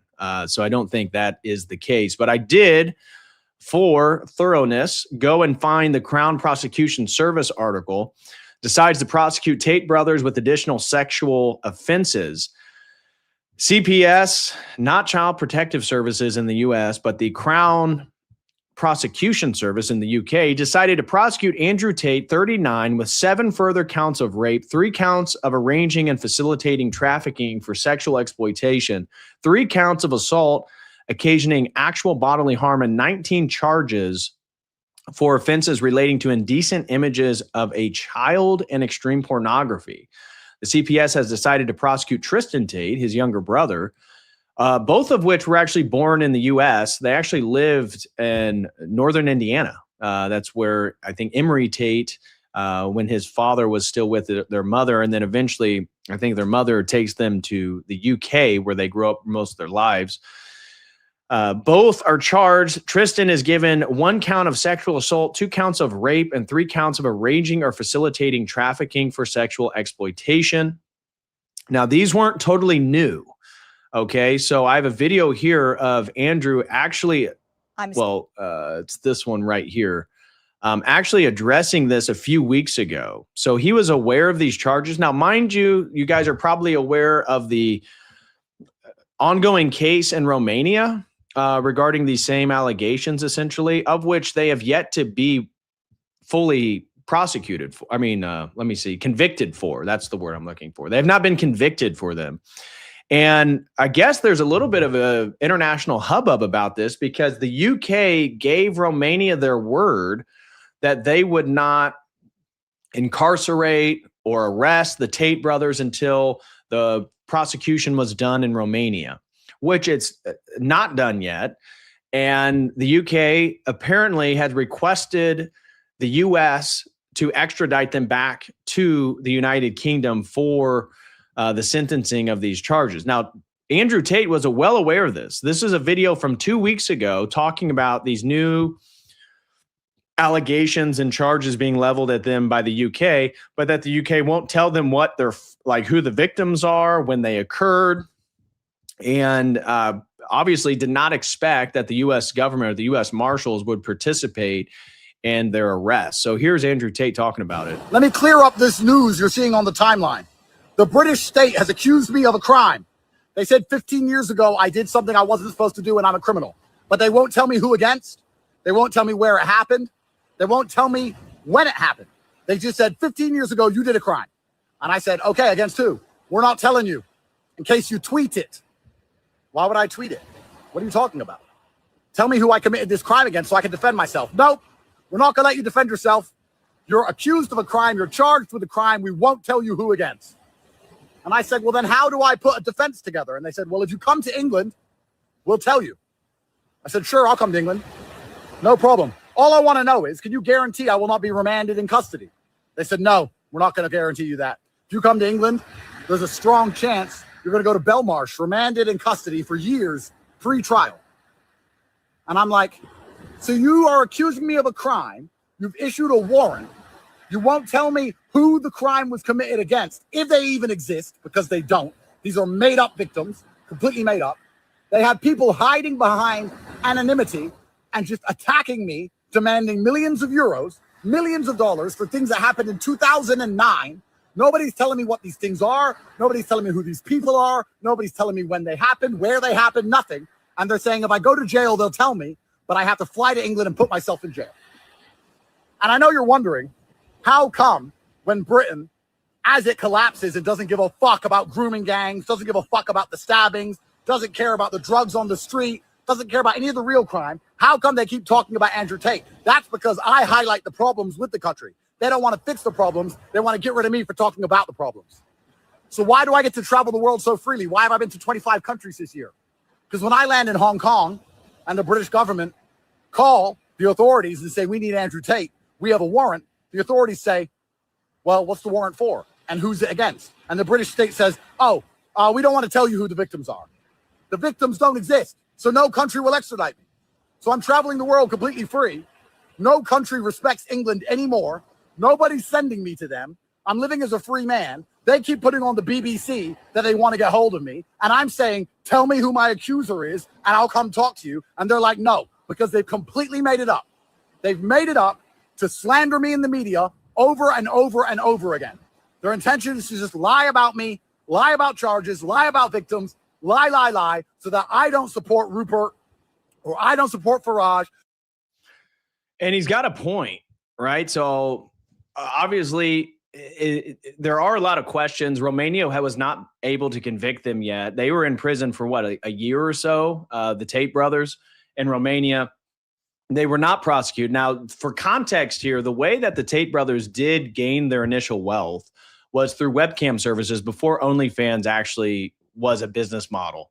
So they had a webcam service, and they would have girlfriends that would work for them. And then Andrew, at least he talked about publicly that he would run the keyboard and he would be messaging with these guys, watching these girls on these webcams, taking their clothes off, doing explicit things, and would make tons and tons of money. And then they used that money and leveraged it into businesses, into cryptocurrency. And as their fame rose, this has exploded. According to Andrew, now they are billionaires, Andrew and Tristan Tate. But the whole UK thing is very fishy. As we've talked before about the Rodnam rape gangs, about the Pakistani rape gangs all across the UK, where they raped somewhere in the ballpark of 1,500 British girls, white British girls, and that the authorities wouldn't even go and prosecute or even investigate due to potential racism. And so the UK is an absolutely ineffective, shill of a former empire. A shell of a former empire, not a shill, but a shell of a former empire. It's laughable. The UK is totally laughable. They don't care, just like Henry Novak. We covered that, a month and a half ago, where the Punjabi guy takes out his kirpan, the little sword that the Punjabs hold. Punjabs have like the 5Ks, they have combs, the head wraps. All these things are religious symbols of like a Punjab Sikh man. Well, they also carry these kirpans, which are these sword-like knives. And the guy ends up stabbing Henry Novak. Then he calls the police, lies that Henry Novak was saying racial things to him, which he was not. The British police, who are more focused on arresting people for no words online and being critical of the UK government, then try to arrest Henry Novak while he's bleeding out and dies in police custody because they didn't believe the white kid, but believed the Punjab. So this is the state of UK right now. And you can hear in this video that Andrew Tate has been traveling around the world, as he said, 25 countries, was not expecting the US to be the place in which they were willing to do this extradition. Now, I saw some speculation online about who actually put forth the request for the extradition. I saw conflicting reports. One that was probably getting the most views on X and other social medias was that it was a low-level DOJ official who coordinated this whole U.S. Marshal arresting of the Tate brothers. However, Marco Rubio is technically head of the DOJ right now. And so he could prevent the extradition of the Tate brothers, who are U.S. citizens. So they do hold U.S. passports. Now, what the U.S. or the Trump administration is going to do, Tate, he was was he at the inauguration of Trump? I know that he'd been very vocal in support of Trump and the Trump administration. So what's going to happen? I don't know. We don't really know. But the idea that the UK is really concerned about rape gangs and, explicit content online is totally laughable. It's totally laughable. This is an Islamic revenge on Tate for not really converting. I don't know. But my spiritual thought is this is one of the problems, with the Matrix. Tate's famous talking about escaping the Matrix, getting out of the Matrix, this type of thing. But the way they made their money, and from my understanding, they no longer have the webcam services or promoting that stuff. And, in what was it, 2022, 2021, when Tate really blew up on social media and became like the most trending topic on every social media platform, and then went to Rumble and was pulling almost 1 million live viewers during his live streams on Rumble. That a lot of that has dissipated. The energy is not the same as it used to be, but he was promoting, masculinity and speaking out against the wokeism and a lot of the stuff going on. Now, his prescriptions for masculinity, we totally would disagree with as Orthodox Christians. The idea that you just get the Lambo, you got a Lambo Max. You have to get money any means possible so you can escape the system and be in a better position, this and that. I mean, not that those things aren't important, status, looks, money, being able to provide. Of course, those things are important for a man, but it really begins with your integrity. It begins with your morality. And one of the things, and maybe they've totally shifted now, God willing, that's the case. I'm not here to judge the Tate brothers. He has a lot of opinions I totally agree with. And he says a lot of factual things. And I think most people who ever listen to him speak can agree that maybe you don't like him, maybe you don't like the personality or whatever it may be, but he has a lot of things he says that are true. But when you make your money through, immoral means, the immoral matrix, because that's what the matrix is. It's a demonic system. It's the beast system. It's the system that's growing and expanding. That's what globalism is, to create essentially the Antichrist empire. That when you create that, and I know he's converted to Islam, and maybe he is taking his Islam more seriously than we know. He doesn't promote drinking alcohol and drugs and stuff. So maybe he has turned a new leaf. Again, not that Islam is the answer. Of course not. And part of Islam, and he's spoken openly about why he likes Islam, is because he has a harem. He has multiple women, that he has multiple baby mamas or multiple girlfriends, and Islam condones that. And that's one of the appeals for Andrew. But at least on a spiritual level, my only thought is this is one of the problems when you make money that way, is that the system, there is no spiritual moral code that it's going to violate. And unfortunately, that's where they found themselves. We haven't heard from them since. We don't know exactly if they've already been extradited. The assumption would be that they're still in the United States. Marco Rubio has not made any announcement whether he is going to extradite them. As I said, they are U.S. citizens. And of course, the UK, as we just highlighted, just brought in a brand new prime minister who's essentially a leftist socialist populist, who's in favor of mass immigration and more financial welfare for the people, of which, the UK is not in a position to offer that stuff. They're going bankrupt. Their manufacturing, their industries, almost absent, definitely compared to World War II levels. So it's hard to tell what's going on here. Logan throws in 20. Thank you very much, brother. Really appreciate the support. If you guys like these types of streams, you enjoy my content, you'd like to support my work, please help me reach my super chat goal. If you prefer to use Dono Chat or Streamlabs, please use that. If you're feeling generous, gift some Codal Crew memberships. He says, always love the new streams. Keep up the good work. Well, thank you very much, Logan. Really appreciate that. And so here is another video, kind of eerily predictive, where Andrew says that he thinks he will get arrested in Florida, which just occurred. And he says they're going to arrest me, walk me in front of the cameras, and make it wall-to-wall news. And that is one of the interesting things about this whole thing is, how did TMZ, how did all these news agencies know to be there at that moment to witness the arresting of Andrew Tate? How did they know to be there? Unless this is a sort of inside job, and they notified news agencies, they got there, people recorded. It does raise some interesting questions. So here is him talking and predicting his own arrest in Florida. This was, I think, months and months ago when he was previously in Miami. See how this all plays out, but I have a strong suspicion that the Florida, if I had to predict the future, which I'm pretty good at, because I was saying I was going to get arrested. I don't know if you saw my old podcast. I kept saying they're going to arrest me. You have 3 lives. I kept saying they're going to arrest me before they arrested me. Here's what I think is going to happen in Florida. I think they're going to get perp walk. I think they're going to come up with the biggest crock of shit. They're going to arrest me. They're going to walk me in front of the cameras. They're going to make it wall-to-wall news. I'm going to walk around handcuffs. I'm going to look guilty as fuck. You look guilty with handcuffs with police. I mean, the fuck you do. They're going to say all this shit. They're going to take me in for questioning. I have a strong suspicion they may not charge me because I have a feeling they haven't got enough to charge me with, but they might. They might charge me with some crap. And in the end, years from now, I'm going to walk it. And they're just going to waste 2 more years of my life, 2 more years of my reputation. You know, it's kind of, you have to see everything in the world as a blessing from God. It's the only way to see it. Because if you didn't see it as a blessing from God, it's pretty fucking hard to deal with. You have to see the positives of all these things, because once I bust it, then I'm going to have another accolade of innocence, and I'm going to be more well-known and more famous than I ever was. And that's fantastic. And I'll find a way to make all my money back. Great. But the next 2-3 years are going to be rocky. It's going to be rocky dealing with this shit. But what can you do? You just have to approach it like a man. Yeah, well, we'll see.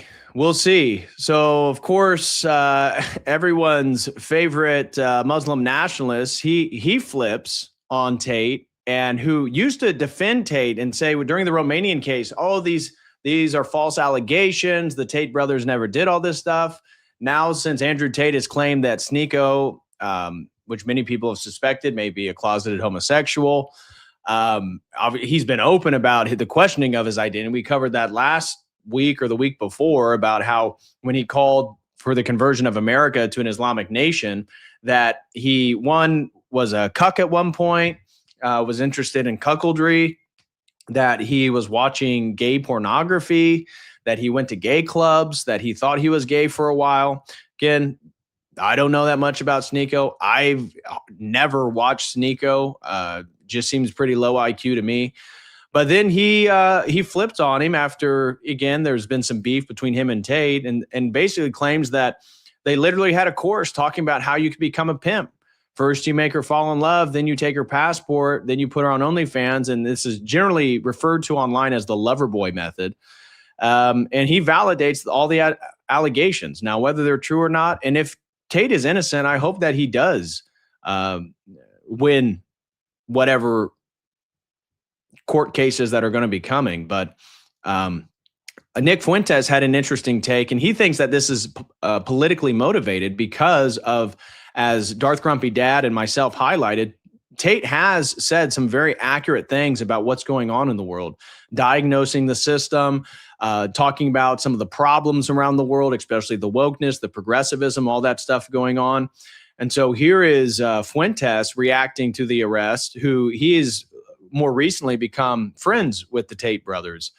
And so I don't totally disagree with what he has to say, that this may just be politically motivated because the Tates have been very outspoken against the UK and what's going on there. A lot of people say to me, you're Catholic. How can you support a pimp, a literal pimp? I don't support the pimp activities. I support what he says politically. And the reason why he is being persecuted has nothing to do with pornography. We have to just say it outright. This is a deeply immoral society. Hollywood is putting out movies about trannies, about pedophilia, they're defending pedophiles all the time. They make shows like Euphoria. They're about every kind of sexual perversion, every kind of sexual deviancy. And then they pretend, oh, now suddenly we have a problem with it. Really? No. The reason that Andrew Tate has been subject over many years to censorship, government persecution at the state level, it has nothing to do with those things. It's all political.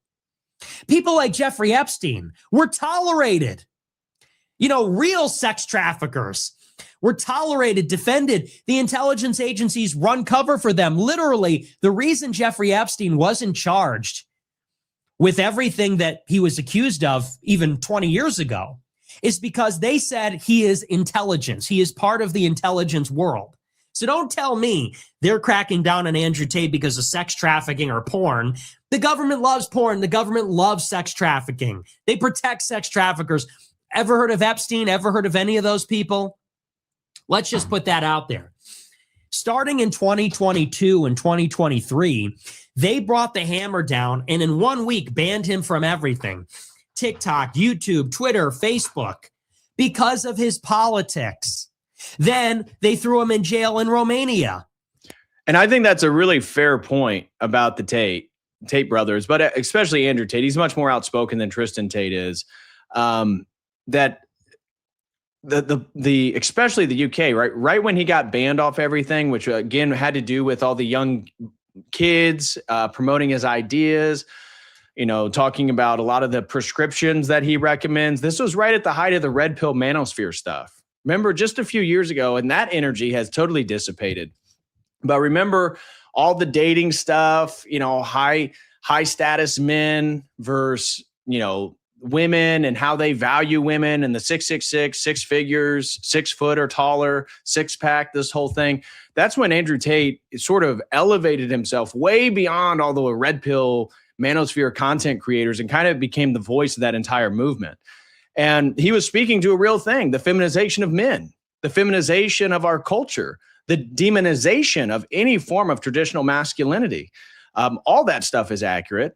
And look at the BBC articles that have been written in the last 5 years about Tate. It's clearly politically motivated to some degree or not. Whether you agree with him, you can't deny that being a fact. Because of his politics. Why do you think they dropped the case?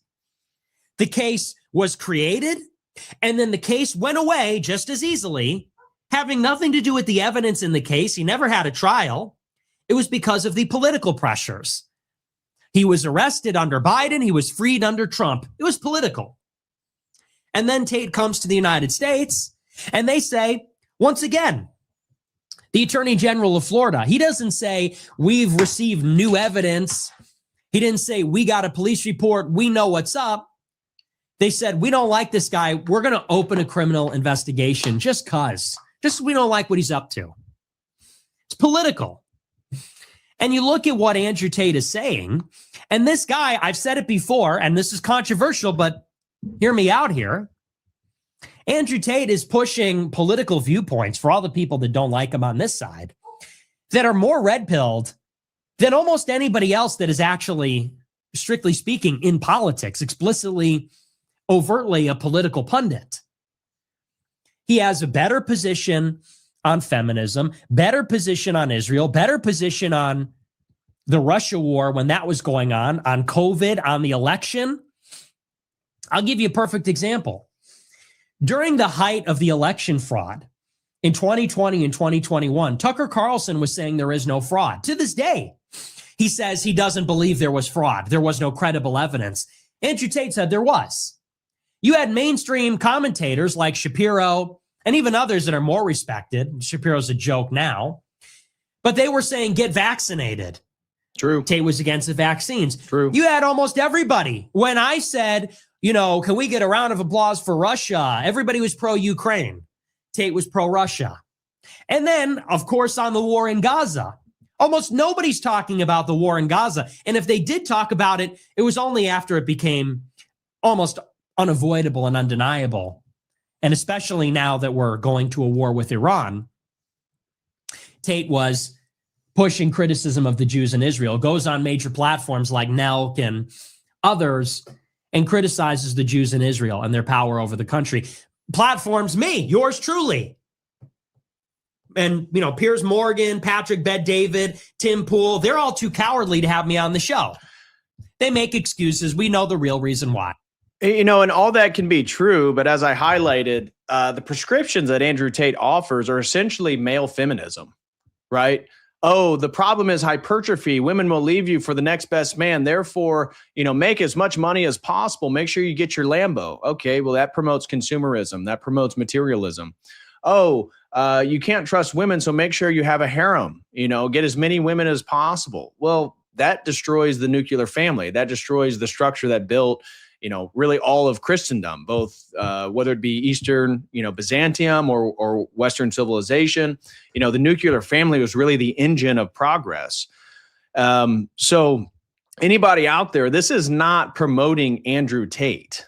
You know, we've had multiple criticisms of Andrew Tate. I did a whole stream with Jay Dyer over on his channel talking about the problems with some of Tate's prescriptions to the correct diagnosis of the ills of the world. The answers are going to be found in traditional Christianity, the thing that actually built the things that we're trying to preserve and protect. But at the same time, there's a lot of questions regarding these prosecutions and these charges that are being leveled against them. And how is it that, you know, the UK turns a blind eye to Pakistani rape groups, but are willing to extradite the Tate brothers from any country they travel to for these supposed crimes that they will not say who the victims are? That is just strange. That just makes you think that this is politically motivated, that this is orchestrated, that this is a fugazi to some degree. And that is not to diminish the fact that the Tate brothers got wealthy from putting, you know, in a way, manipulating women and putting them on webcams and then manipulating the men that are simps. Let's face it, controlled by lust, wanting to get some type of attention from a beautiful woman on a webcam and spending thousands of dollars, of which they pocketed. And then, you know, they use their business acumen to make more money, whether that be cryptocurrency or other businesses, or invest it back in their social media strategy, of which Tate, one of their strategies was giving people like $50 to create posts that funneled them back to his YouTube and stuff when it was really blowing up. And that's how he was literally saturated. TikTok, X, YouTube Shorts, everything was Andrew Tate just 3 or 4 years ago. So both things can be true. Both things can be true. We can highlight that the prescriptions that Andrew Tate has put forward are actually detrimental to the thing that we're trying to protect as traditional Christians. And at the same time, recognize that the UK is one of the most corrupt governments in the world, that it is essentially on a vendetta against him because of how he is, you know, made a mockery of what they're doing, which the whole world is doing. It's just he is the perfect way to make an example of. So both things can be true. Both things can be true. And this was the video that the UK Assistant Chief Constable Karina Thomas, Karina sounds like Karen almost, of Bedfordshire Police put forward. So this was just the other day, 38 new criminal charges against Andrew and Tristan Tate in the UK, making it 59 total charges. I believe, yeah, this was posted Sunday. So the day after the U.S. Marshals arrest the Tate brothers, they put this out. I'm Assistant Chief Constable Karina Thomas, lead for the Bedfordshire, Cambridgeshire and Hertfordshire Major Crime Unit. In 2024, the CPS authorised 21 charges against Andrew Tate and Tristan Tate following our investigation into allegations of sexual offences dating back to 2012. Following the initial charges being authorised, we have continued to investigate further offences reported to both Bedfordshire Police and Hertfordshire Constabulary. As a result, 38 new charges in total have now been authorised against Andrew and Tristan Tate, bringing the total number of charges faced to 59. The charges relate to 7 victims spanning a period from 2010 to 2017. Our officers have worked closely with the CPS and both national and international law enforcement agencies as part of this complex investigation. I can now confirm that officers from the United States have arrested both Andrew and Tristan Tate in relation to this matter, and they are being detained pending ongoing legal proceedings. We understand the interest that this case will generate, but we would urge the public not to speculate and to allow the legal process to be carried out correctly. I want to make it clear that there is no place for male violence against women and girls in our society, and we will continue to work tirelessly to support victims and investigate all reports made to us. Thank you. Okay. So a very generic response by the UK. Again, no real details about everything. I highlighted going to the CPS site, what exactly they claim that they're charging them with. And again, multiple counts of rape, 3 counts of arranging and facilitating sex trafficking, exploitation. And the one that doesn't make any sense to me is indecent images of a child in extreme pornography. I don't get that. These guys are not pederasts. Never got that vibe whatsoever. I just, we know, let's just face it. Now, I'm not saying this is what they're doing in the Tate case, but at least in the U.S., it's been known that intelligence agencies plant child porn on people's computers for prosecutorial reasons. So, again, we can't make a fair judgment right now regarding this, but I'll just say I'm very skeptical of all these charges. It seems like if there was all this evidence that, again, Romania or the UK is claiming that they have, these guys would already be in jail. Romania wasn't able to prosecute them and sentence them, convict them of these crimes. They did hold them in jail for a long period of time. So, we're just going to have to wait and see what comes of all this. But it seems to be a bit fishy if you ask me. So, yeah, Technogore says, like I said, they may not be into babies, but they could be. I don't see them trading child porn online. I just don't see that. I don't see them being anywhere interested in that. And they both have children. I just can't see a man. I don't know. I could be wrong, but I'm just saying I can't see that being the case. I can't see that being the case. I really can't. Tate just got to play his BIPOC Muslim card and he'll be all right. Yeah. I think he's the only one that the Muslim card in the UK won't work for. Yeah. He's the only one that won't be able to not be prosecuted in the UK because of that stuff. So I don't know. What is your guys's? Let me pull it out a poll real quick. See what you guys, let's start a poll. We'll put in Tate brothers, and just limit this to the allegations, guys, not whether you like them or not. As we already highlighted, there's a lot of things from a traditional Christian perspective to not like. However, Tate brothers, are they guilty of the crimes they're being accused of? That's the question. Do you think they're actually guilty of these crimes?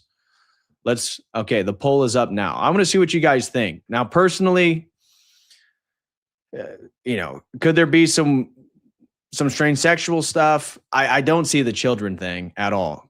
I don't see it. But we'll see what you guys think. It looks like the majority of the chat saying no. So we got 67% saying no so far, 30% saying yes.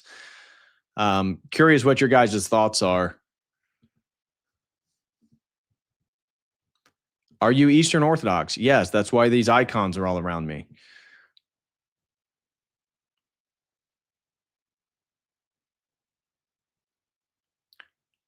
No, but I still don't like. Well, that's a fair position. You can have that position. That's what I just, make delineate your personal fondness of the Tate brothers from whether they're actually guilty or not. That's the question.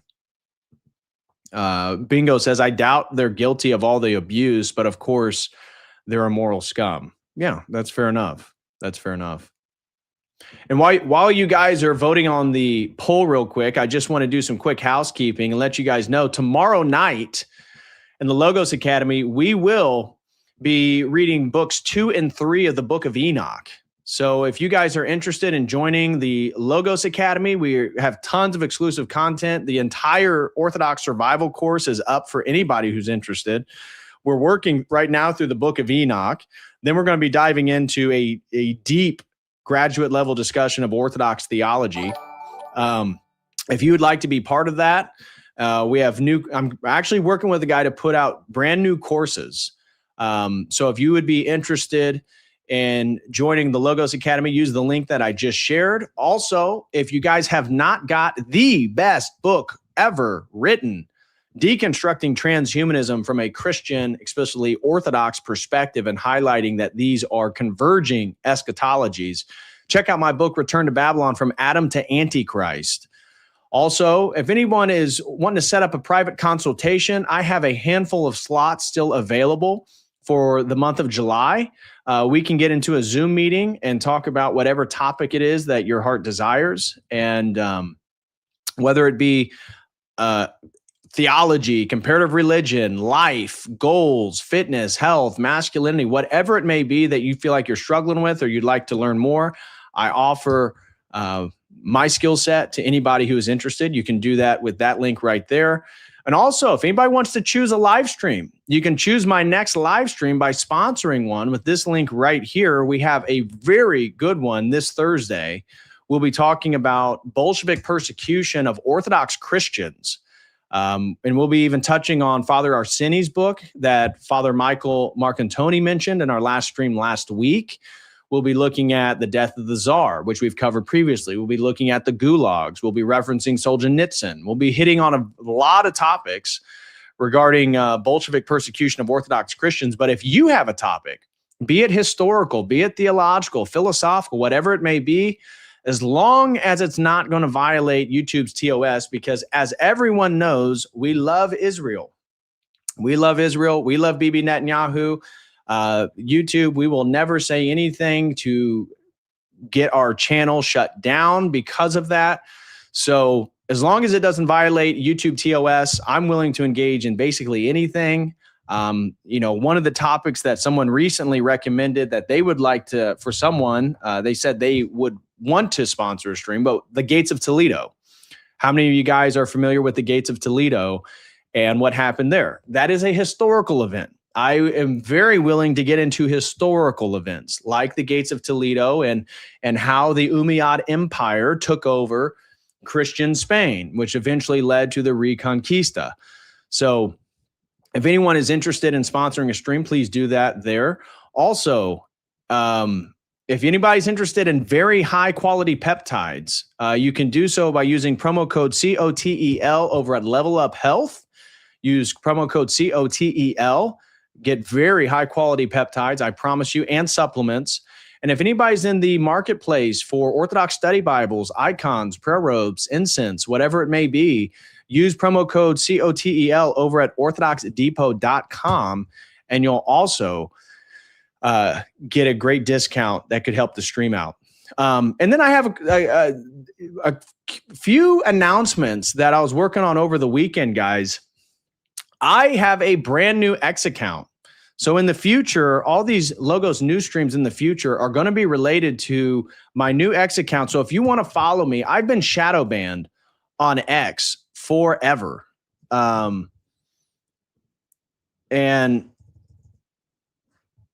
if you want to, so I just made this available like yesterday.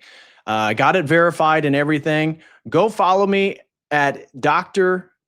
DPHARY, Dr. DP Harry. Dr. DPH was already taken. That was the one that I wanted. So I've unified all my social media. My new X account is at Dr. DP Harry.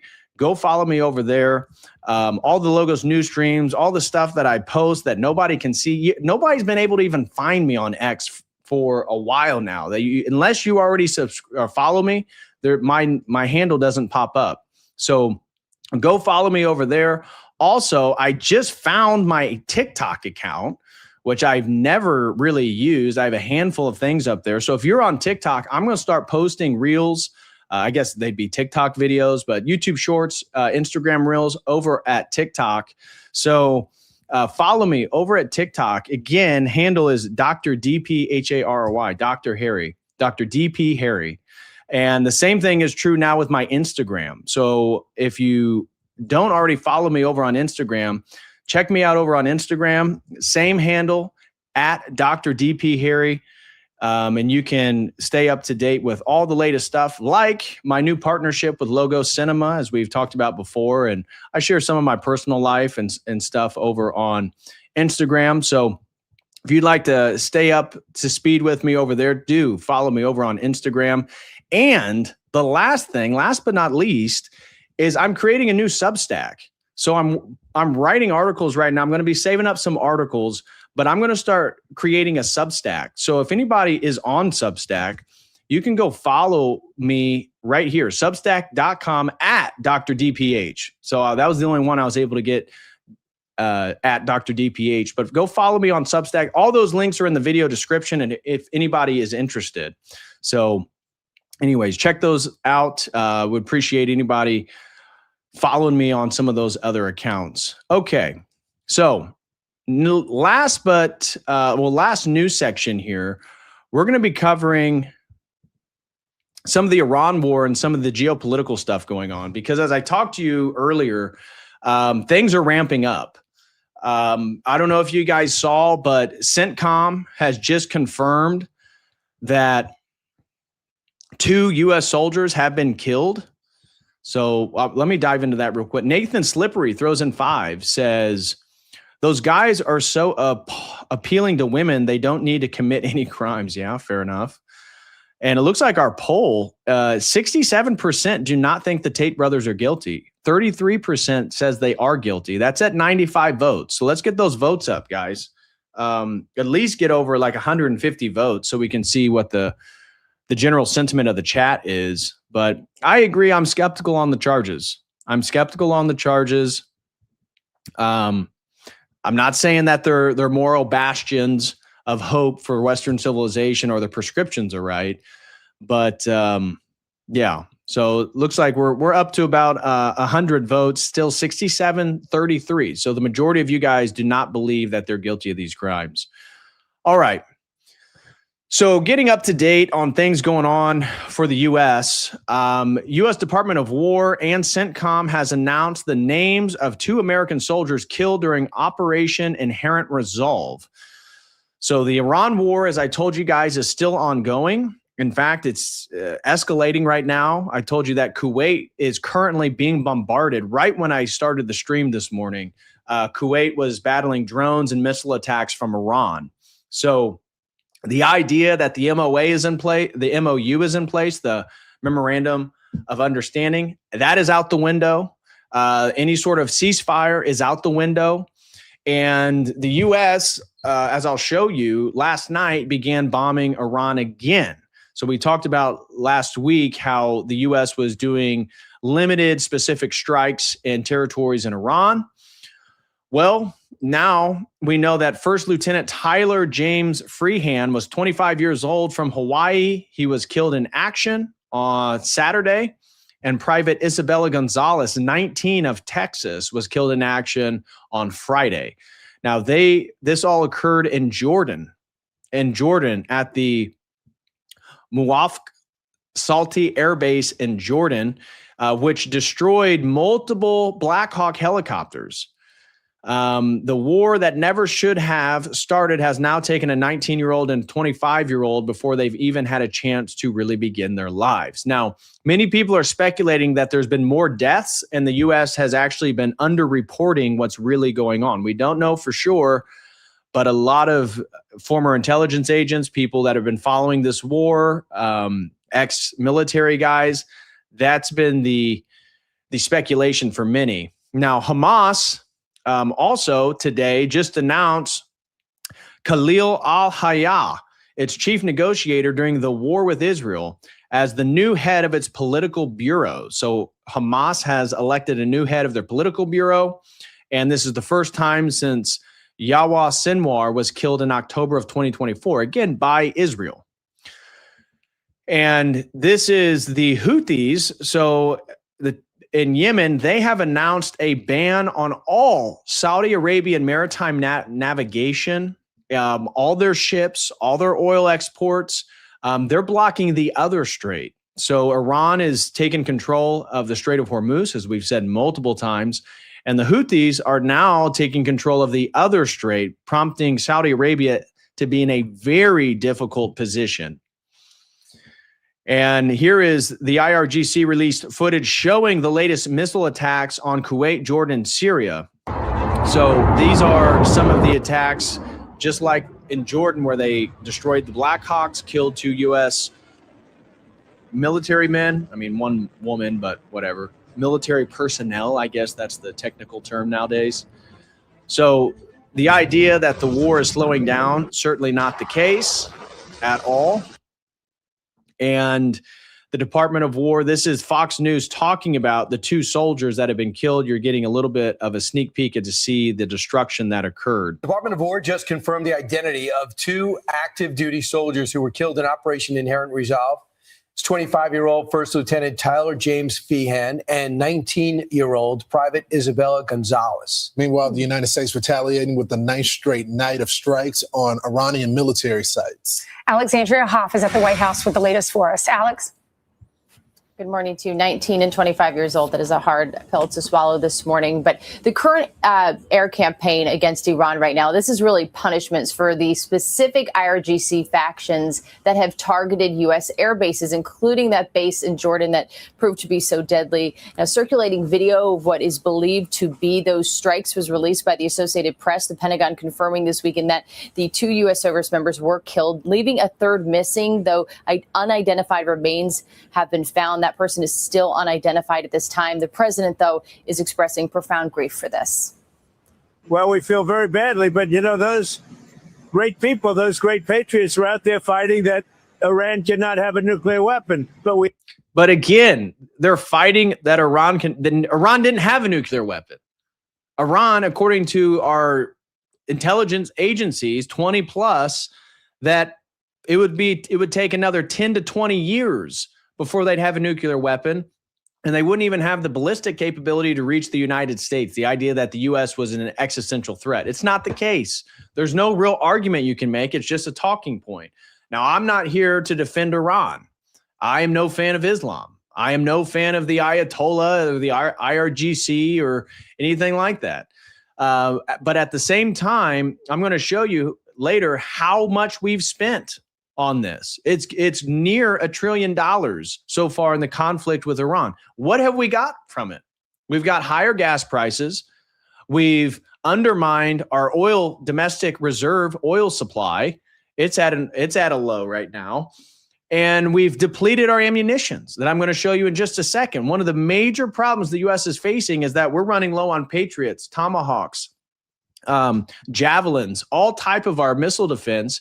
And we had to move, remember, Patriot systems from Asia, from South Korea and Japan to the Middle East for this conflict. And yet we have got nothing, not a single thing from this conflict. So why, and we know for, what is it, like 5 people so far have died in this conflict? At least that's what we're being told. Okay, what have they died for? What have they accomplished? Not much, unfortunately. We hit them very hard again tonight. And we did that in honor of the probably 3 as opposed to 2 great patriots. The continuation of U.S. strikes focus on IRGC weapons hubs and command centers. The Secretary Rubio speaks to the losses as well. And it's heartbreaking, and our hearts go out to these families. These are heroes that pay the ultimate price. We also lost a service member in Iraq unrelated to combat. They were decommissioning a munition, and an accident happened in that process, and they were harmed. That separate death took place in northern Iraq and occurred, according to the Pentagon, during controlled detonation of an Iranian drone. Now, President Trump is also looking to add more squeeze to Iran financially as well, pressing Republicans to add Iran to a pending Senate bill aimed at Russia. The president writing on Truth Social, Republicans should add Iran to the Russia sanctions bill. That's what Lindsey, he's referencing Lindsey Graham there, wanted to do, and it was going to happen. Important. Now, right now, they are hoping to bring up the Russian sanctions bill before August recess. So we'll see if there is any movement on that, guys. Which, again, Russian sanctions have not worked. They've not been beneficial. Russia has the strongest economy they've had in like 20, 25 years. They're selling oil. The oil exports are a huge gain for them because they're one of the few nations that can help the deficit right now by supplying the world with more petroleum. That video that I was showing you right now, this is what Fox News was showing. This was from last night. Central Command declassified these videos of the U.S. taking further strikes in Iran. And this is Kuwait. This is this morning. So Kuwait's air defense, you can see right here, are actively intercepting Iranian missiles and drones after what Kuwait Army called criminal Iranian aggression. That was, again, this morning. And you can see Kuwait has been hit as sirens continue to sound across the country.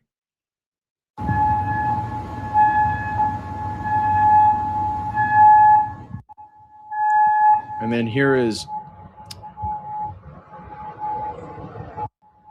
another video. Now, some of these strikes have gotten through. You can find videos from this morning. Iran's attacks. This is satellite data revealing the damage to a power substation in Bahrain that was supplying a U.S. command and control center. So this was actually a very strategically important center for the United States, which did take significant damage. Now, we don't know the full extent. We don't know if it's still operational, but this has taken place just within the last few days. This came out today, so it must have happened this weekend. As I said, things are escalating, and even Trump's posturing. So crude oil, the big question for you and I is, how's this going to affect my pocket at the gas station? Crude oil still is not back to the highest levels it was earlier. And so speculators are speculating if this continues, it's going to ramp up. So far, they've been wrong. Most people have been saying it's because of an artificial suppression to oil prices. Whether that being the case or not, certainly the U.S. has been nullifying some of the deficit by using our oil reserves. That's why we're so low. But people are expecting it to jump back up. At least here in Indiana, gas prices have been pretty good. But from what I was hearing on the East Coast, specifically around New York and northern New Jersey, gas prices have already gone up $1 within the last 2 weeks, week and a half or so, as the MOU has fallen through. And then here's major explosions near the electronic industries complex in Shiraz, Iran. This is the U.S., again, targeting various industry and military hubs in southern Iran. So that is part of the outcome from these morning attacks right here. Now, just to get another perspective, this is Judge Napolitano on his podcast, Judging Freedom. This is from this morning with former CIA analyst Larry Johnson, talking about how the U.S. is, in fact, running out of ammunition right now and are in a bit of a dire situation because we have not only instigated a further conflict with Russia, Trump over the weekend made a very aggressive posturing against China and putting us in a situation where potentially we may have a more active engagement with 3 potential foes. How has the level of U.S. aid to Ukraine increased in the past months under Trump? But it's not clear there's actually been physical money passing or and no additional weapons flowing in.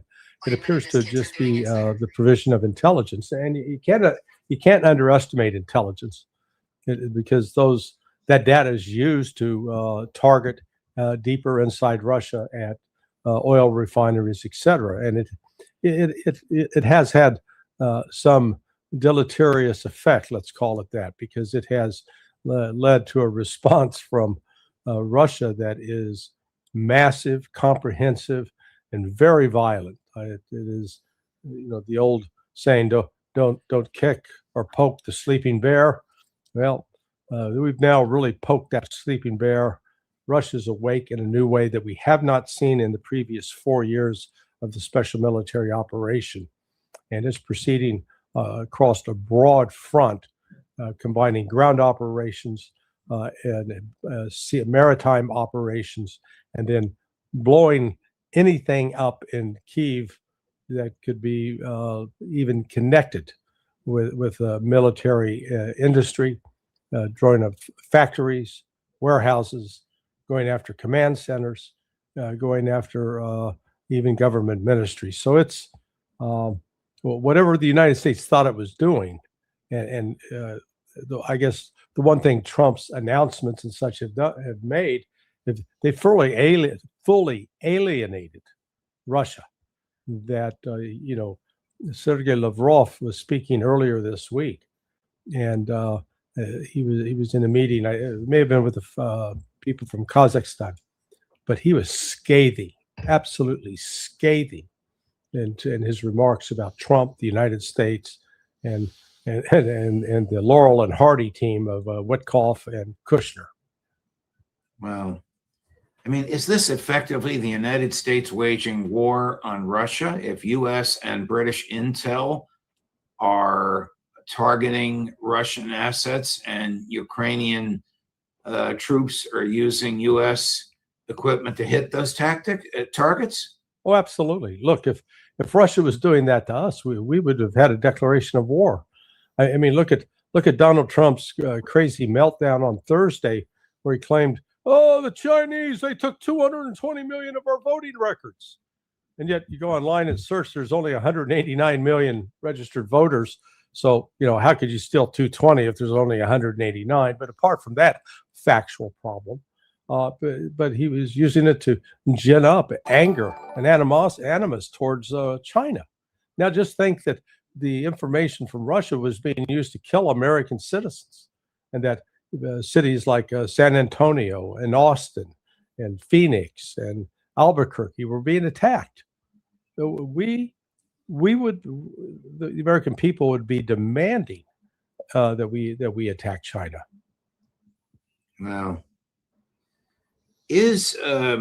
How poorly thought out are Trump's latest threats on Iran? Now, use that word thought. Well, I want to skip to the ammunition supply problem. Ferocious battles that lasted over 3 months, so we think we're going to go into Kempsh and capture it with what, 2,000 soldiers? So what he's highlighting is that Trump and the Trump administration has recently stated publicly that they're thinking about potentially taking one of the islands there in Iran. Earlier there was discussions of Karg Island where they export a bunch of their oil. And Larry Johnson made the point. Now, this is different from World War II. Things are different, but he is making the point that 160,000 soldiers were used to take Okinawa during World War II, an island of Japan. And that took 3 months of intense fighting. And the Trump administration is claiming that they might be able to take one of these islands with only 2,000 U.S. soldiers, boots on the ground. There is a logistics problem, though. How did the soldiers get there? Are they flown in? Are they airdropped? Do they have to parachute in? Because they're not going to be able to do an amphibious landing. They can't get through the Strait of Hormuz. And we just highlighted the ammunition problem, that we're running low on our missile supply, and we are not producing missiles the same rate that Russia is, for example. Russia's making what I forget the name of their high ballistic missile, but they're making them basically in 1 month. It takes us about 4, 5, 6 months to make here in the U.S. So we can't even keep up with supply. 1,000 soldiers. They got 153,000 people on that island, and nobody wants to explain how are our soldiers magically going to arrive on that island, because they're not going to come through an amphibious assault. You can't get the damn U.S. ships through the Strait of Hormuz because they're going to get blown up. The Iranians just blew up 2 more ships that tried to evade their Persian Gulf Strait Authority protocols last night. So you rule out an amphibious invasion. That leaves you with, you got to drop them by aircraft. Well, the total number of soldiers, paratroopers you can drop out of a C-130 is 92 if they got a full combat load. They said, well, let's go up to a bigger aircraft, the C-17. Yeah, that can do 126. So it's not like we got some magical aircraft that can deploy 500 people. So just getting people onto the island, and then as Alistair Crook mentioned earlier, it's over 50 degrees temperature there now, 50 degrees Celsius, over 110, 115 degrees. Once those soldiers land, they can only take what they can carry on their back. And if nobody's ever had to carry a 90, 110 pound rucksack on their back, then you just need to shut up, because you don't know what that entails. The loss of bodily fluids from just sweating, the need to replace those. But where's the water going to come from? I mean, just the logistics, the logistical problems that are involved in trying to support troops in such an effort is insane. So anyways, that's kind of the latest news and where some of the strategic ideas are regarding all this stuff. Now, at the same time, Israel is in quite a bit of a predicament. And so this is Alistair Crook today, also on Judge Napolitano this morning, highlighting that not only is the Israeli economy not doing fantastic, there's a lot of speculation about Netanyahu's health right now and what's going on domestically in Israel. So check this out. The Iran War 3.0 zero. I would need to ask you about Israel. Is Israel on the cusp of domestic deterioration? Yes, it is. It is on the cusp of quite serious deterioration and potentially even more serious deterioration. First of all, because Netanyahu is in trouble. All his plans and his promises to the electorate have failed to materialize. They know that. They feel that. And so, as it stands, he's always been a wily fox, a survivor politically, but now he really is in trouble. He's ill, but he's deeply in trouble, and he's trying to get through this period. And the way he's trying to get through it is to lay the basis, to lay the grounds for either canceling elections, or if there are elections, to be able to deny, if you like, a change of government, to be able to insist that it should be the change of the government. So the Likud, what they call the Supreme Court, it's the Supreme Court for the Likud party, not for the government as a whole, have agreed that if there is a secure... I know, Christopher. Poor Bibi. You know, we love our greatest ally over on this channel. I didn't mean to bum you out, man. I didn't mean to bum you out. I apologize. Keep your head up. Keep your head up. You know, one thing we know about Israel is they'll always come through, you know, one way or another, whether it be pager attacks, convincing the U.S. government to get further involved. They'll come through it, man. Just keep your head up. Don't let this get you down. He says, personally, I love Bibi. I know. Same sentiment here. Security concerns. But did you hear that he's going to mention some health problems? And this is a huge speculation going on inside Israel itself. This isn't just people that are critical or anything. This is speculation inside Israel itself. If there is an escalation in the conflict with Iran, then elections can be cancelled by Netanyahu. And in the interim, it is agreed in the circumstances, instead of holding primaries for candidates for these elections, Netanyahu will appoint them all. He will appoint all the candidates. There won't be elections. He will appoint all of them. This has been a tough battle in the Likud, and he has got it. He will be the one to appoint them. And what he will appoint will be not far right, because the far right will damage his electoral prospects. It will be the more moderate candidates that he will post. So in a sense, what I'm saying to you is we've seen what is happening in the United States, but what we're having is, if you like, a first run at the whole issue of the possibility of contending the election outcome in Israel sometime in October, just before the midterm elections in America, and Trump talking already about 28 and the question of citizenship as a qualification for voting. So these two things are marching in parallel. Both depend heavily. Both are doing badly in the polls, Netanyahu and Trump, and both are looking to the future and considering the possibility that they will contest an outcome that goes against them in the future. In Israel, this could lead directly to violence. And it's not going to be easy, because the coalition on the right, which is of national religious and settlers and the messianic elements, they are not about to give up power. They will not concede power, whatever happens in the elections. So it's going to be a very difficult period leading up. Elections at the end of October, sometime then, will be the elections. But largely in these last days, Netanyahu has fixed that so that he will control at least the Likud elections completely. Is he physically well? No, he's not. And he looks it. I mean, it's obvious from you. He's a shadow of his former self. He has, we believe, he has a pacemaker. He has had, I think it is prostate cancer and surgery for that. He is not at all well, and everyone knows he's sick. But as you also, all your viewers will remember, he has these cases, legal cases hanging over him, that if he is removed from the premiership, then those cases will come to verdict.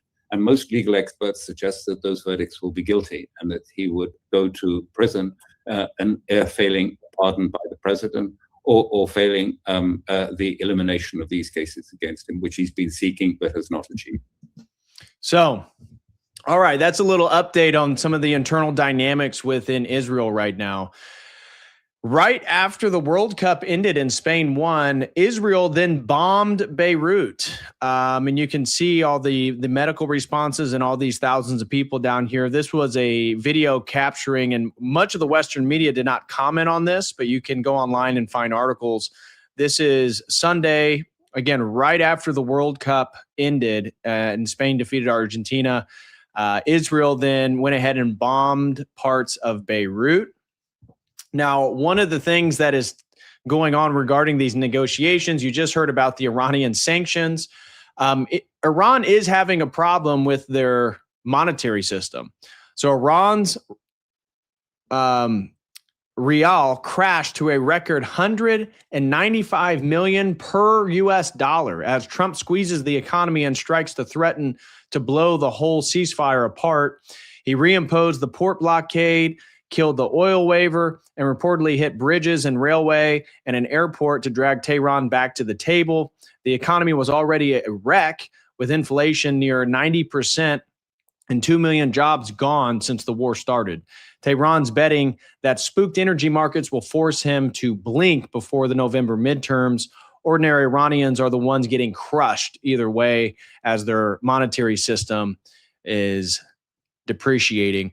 And then, of course, this is GBC Press breaking. Israeli media, which of course they would say this, reported that Iran is planning a ground invasion targeting U.S. bases in Kuwait.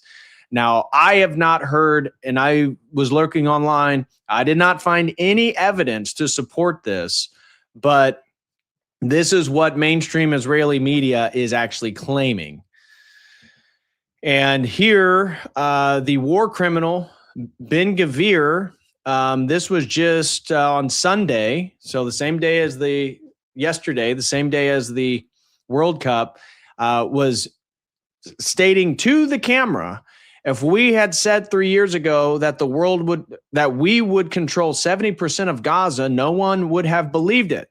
So I say today, there will be a Jewish settlement in all of Gaza. Gaza is ours. Leading to, again, this just nasty, rampant anti-Semitism going around the world that we condemn regarding, what they claim is Israel's just lack of appreciation for people's lives. If you remember that video I played months ago of a Jewish woman in New York talking about how she had already signed for a lease or at least an allotment of land to build an apartment complex in Gaza. She was claiming that various Jews, American Jews, have already been offered that opportunity, and that would only coincide with what appears to be Ben Gvir saying the same thing, that there will be Jewish settlements in all of Gaza. And then here is Israeli President Isaac Herzog talking about how my family lineage is amazing. Usually people don't know much about their lineage.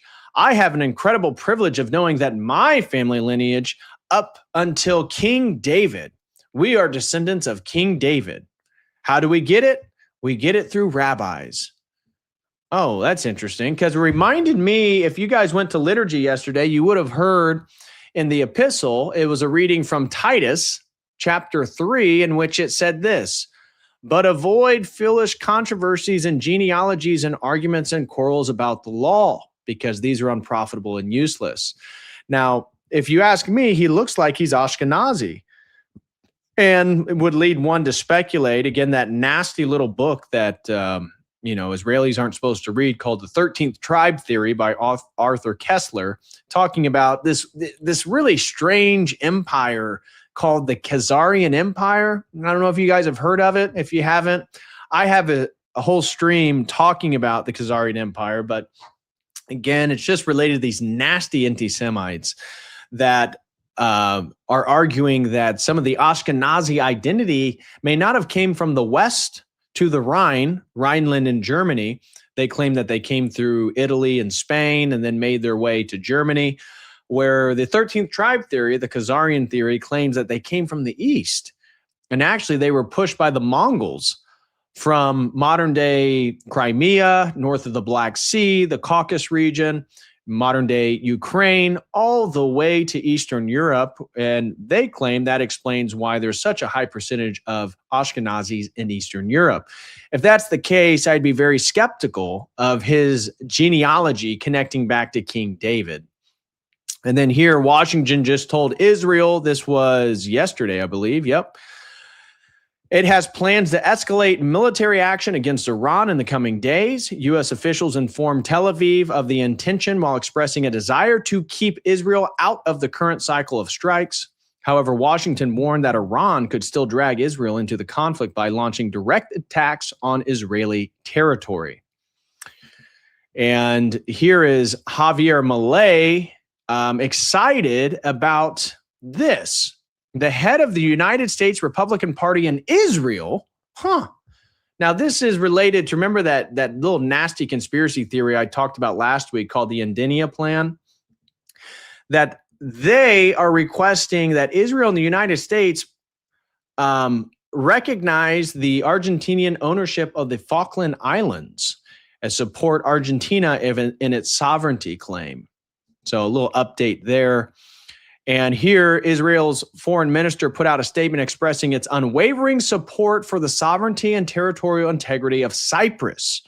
Now, this can be perceived as a shot of Turkey. Obviously, we just covered the animosity between Erdogan and Netanyahu and some of the prophecies regarding Erdogan, the Orthodox Christian prophecies regarding Erdogan. But this also comes on the heels of the fact that many Jews have been fleeing to Greece. And population numbers are dramatically increasing on various Greek islands and including Cyprus. So people have speculated that maybe Israel's making a move to potentially purchase. I know they offered Greece, I forget how much money to purchase like 3 small Greek islands. So just keep that in mind. Israel is now making a public proclamation in favor of Cyprus against Turkey, but there could be some other desires and intentions beneath the surface. So keep all that in mind. All right. That covers, Turkey is next. Absolutely. Turkey is next. That's a fact. That Albanian, we covered that. Luckily, the Albanians were able to get that island back. So there was so much protest and public outrage to Jared Kushner and Ivanka Trump, claiming to basically build a billionaire paradise on one of the protected islands there in Albania, which would have destroyed like the natural habitat where they have all their flamingos and stuff. They were going to build an airport, which would destroy, to the degree that even the Germans refused to continue operating in the building process of the airport because it was going to annihilate this natural wildlife preserve. So luckily the Albanians, though, were able to get that island back. So that one is not going through. Straight out of In's mouth says he actually might, from what I recall, the Ashkenazi have Semitic DNA and Eastern European DNA. So it's possible if some distant Solomonic princeling had his entourage who's sent to Khazaria. It's possible. It's possible. Again, we would never promote an anti-Semitic conspiracy theory like the Khazarian theory. We just wouldn't do anything like that. That's out of bounds. That's out of bounds. Yeah, Lord have mercy on the Greeks. Yeah, absolutely. Because the people running Greece right now are total globalists. They're total globalists, just like what's going on in Lebanon. You know, why is it that Hezbollah has to fight on behalf of the Lebanese? Well, it's because the Lebanese government is bought and paid for by the West, both the United States and Israel. And it seems to be that is the case in Greece. Now, remember, guys, we covered this, the Greek digital ID. They are trying to roll out the digital IDs in Greece. I believe it's November of this year. they're demanding you have to have a digital ID to work in Greece. So getting back to commerce, doing business, that is being rolled out right now. Exactly. We would never do anything that would be deemed anti-Semitic on this YouTube channel. Absolutely not. They are the chosen people, guys. You know that. Why DNA is the genome of the male gametes and sperm, which allow you to trace male ancestors. Yes, mitochondrial. Yep. Yeah, I'm aware of all that. Ben Shapiro reviewed the Odyssey, and he said Greeks aren't white. I can't criticize Shapiro. He's part of the chosen tribe, guys. So why would you present information like that to me? Why would you present information like that to me? Just for historical clarification, the Greeks are Indo-European. Okay.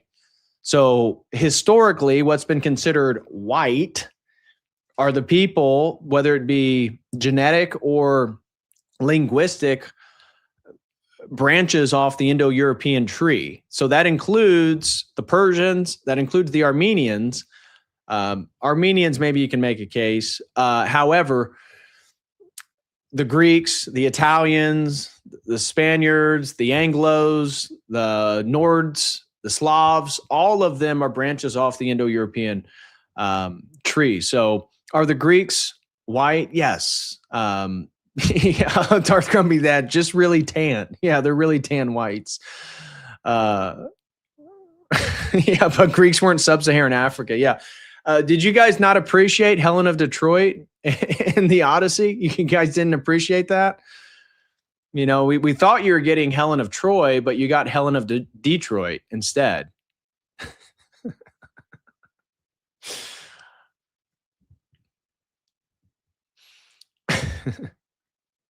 Yeah, exactly. We can't be anti-Semitic. We worship a Jew. Oh, Dinesh D'Souza cleared all that stuff up for us today, guys.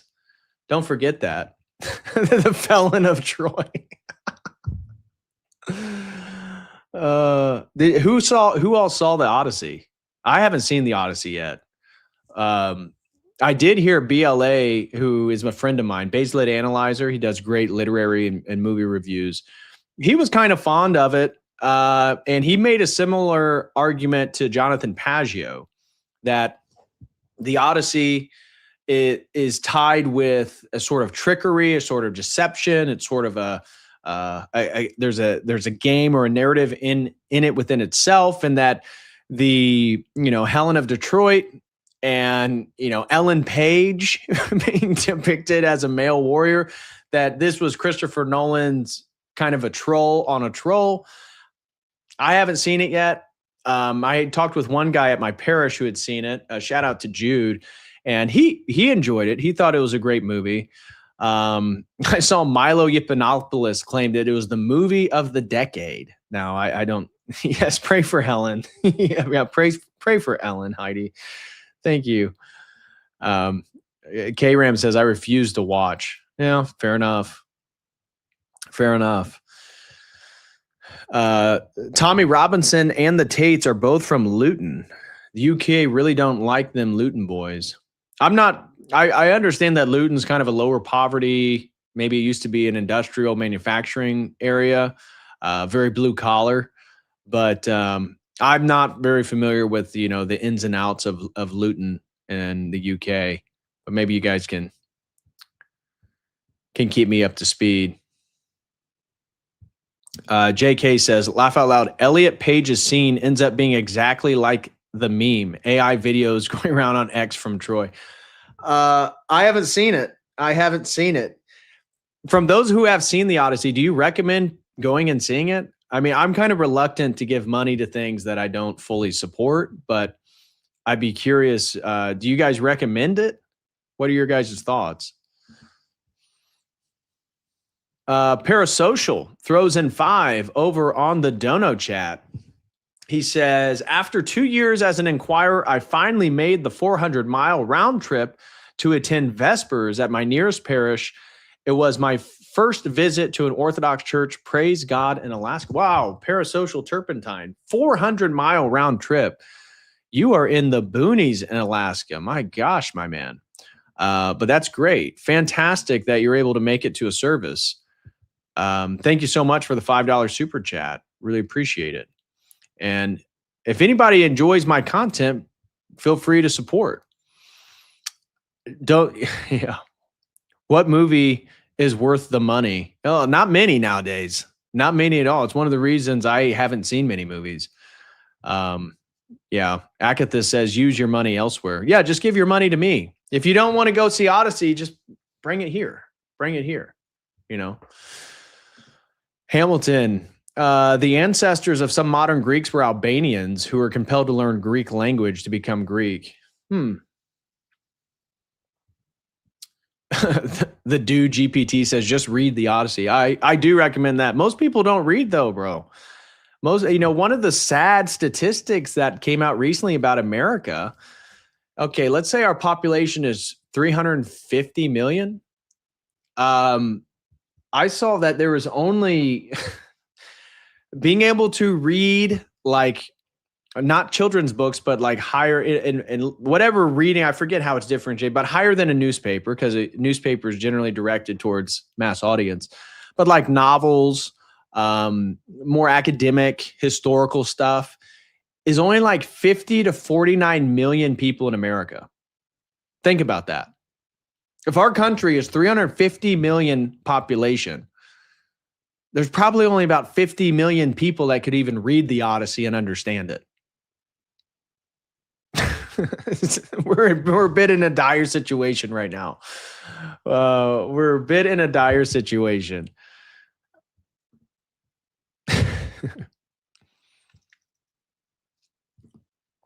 Who would think seriously that fighters who can kick people's asses could somehow not get enough grown women after them? They'd go after kids. Ridiculous. I'm not sure what that's referring to. The only positive reviews I've heard are people that are being paid. Well, Jonathan Paggio had a positive review. I don't think Paggio was paid by Christopher Nolan to promote the Odyssey. And as I said, my friend BLA had a positive review. So take that for what it is. Oh, Wicked Wally throws in 5 more. Wicked Wally, thank you so much, brother, for your support today. Shout out to you and Millie. He says, the more you try promoting literacy, where is this going? The more women will try interpreting the Bible. Is that really what we need?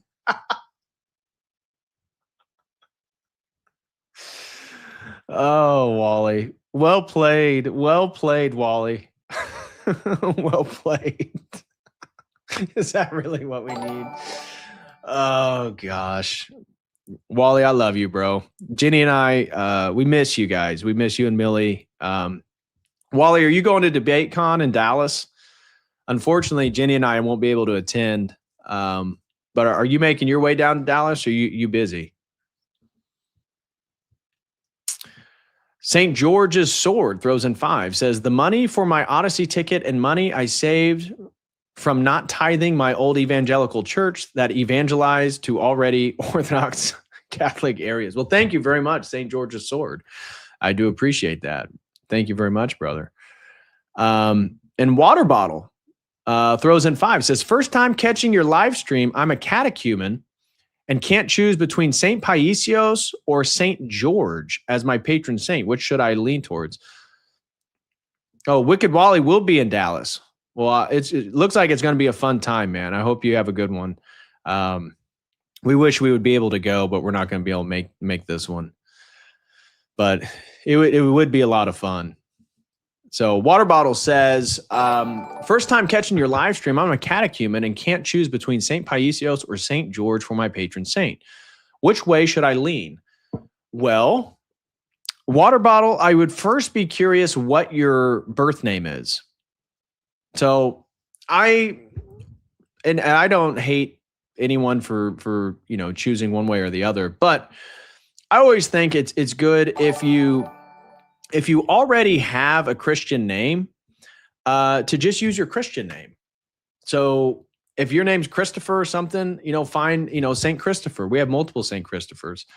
If you don't have a Christian name, or there's not very many saints or any saints at all with your name, then you choose the one that is most important, because essentially your patron saint is your advocate. They're on your side. You know, now my birth name, David Patrick, I could have went with like, you know, King David or something like that. There's Saint David. There's multiple Saint Davids, but I've always gone by my middle name because my dad goes by David. So Patrick has always been the name that, you know, my family and my friends refer to me as. So for me, immediately went to St. Patrick. And then St. Patrick of Ireland, fighting the Druids. I was formerly into, you know, the occult, New Age, psychedelic stuff. I used to really like the Druids, reading, you know, stuff like that. So for me, St. Patrick being a missionary, evangelizing, spreading the faith, being a very important Orthodox saint, that was, you know, natural connection. If you're looking for a warrior saint, yeah, St. George. If you're looking for a spiritual saint, St. Paisios, absolutely. It just depends on kind of your own spiritual journey and who has been more influential for you to become Orthodox. If it's St. Paisios, if it's reading, you know, St. Paisios and whether it be his biography by Hiram Monk Isaac, or what's the name of the book where it's like the yoga, I'm blanking on the name of the book. Here it is. The Gurus, the Young Man, and Elder Paisios. This is a great book too. I don't know if you guys have ever read this. The Gurus, the Young Man, and Elder Paisios. This is another great book. St. Paisios of Mount Athos, his biography that's written by Hiram Monk Isaac, also fantastic. Highly recommend. So if St. Paisios has been more influential, then go with him. Yeah, No Face Killer, I like that. He says, you don't pick the saint picks you. That's why I like just going with the providence of what your Christian name is. That way you have a sort of providence, because you didn't choose your name, your parents did. And then in a sense, you're not choosing your saint, historical providence is. But I know it's very common for converts, especially American converts, to choose, you know, an Orthodox saint. So I would say if you don't go with your birth name and you're going to go with another saint, choose the saint that is most influential in getting you to orthodoxy. That is sort of the providence. That's the way in which the saint chose you. But, you know, don't try to be too American consumeristic where you just, you know, oh, I'm going to pick the saint that I like, you know. Don't do that. But anyways, I hope that was a little bit helpful, water bottle. Not a Mossad agent throws in 10. Thank you very much. And thank you for clarifying, not a Mossad agent. It says the Department of Education said that 54% of Americans between the age of 16 to 74 lack full literacy proficiency. They struggle to read above a 6th grade level. Yeah, that's exactly what I was getting at. It's sad. We're in dark times, guys. We're in very dark times. Think about that. Think about that. That's over half the nation can't even read above a 6th grade reading level.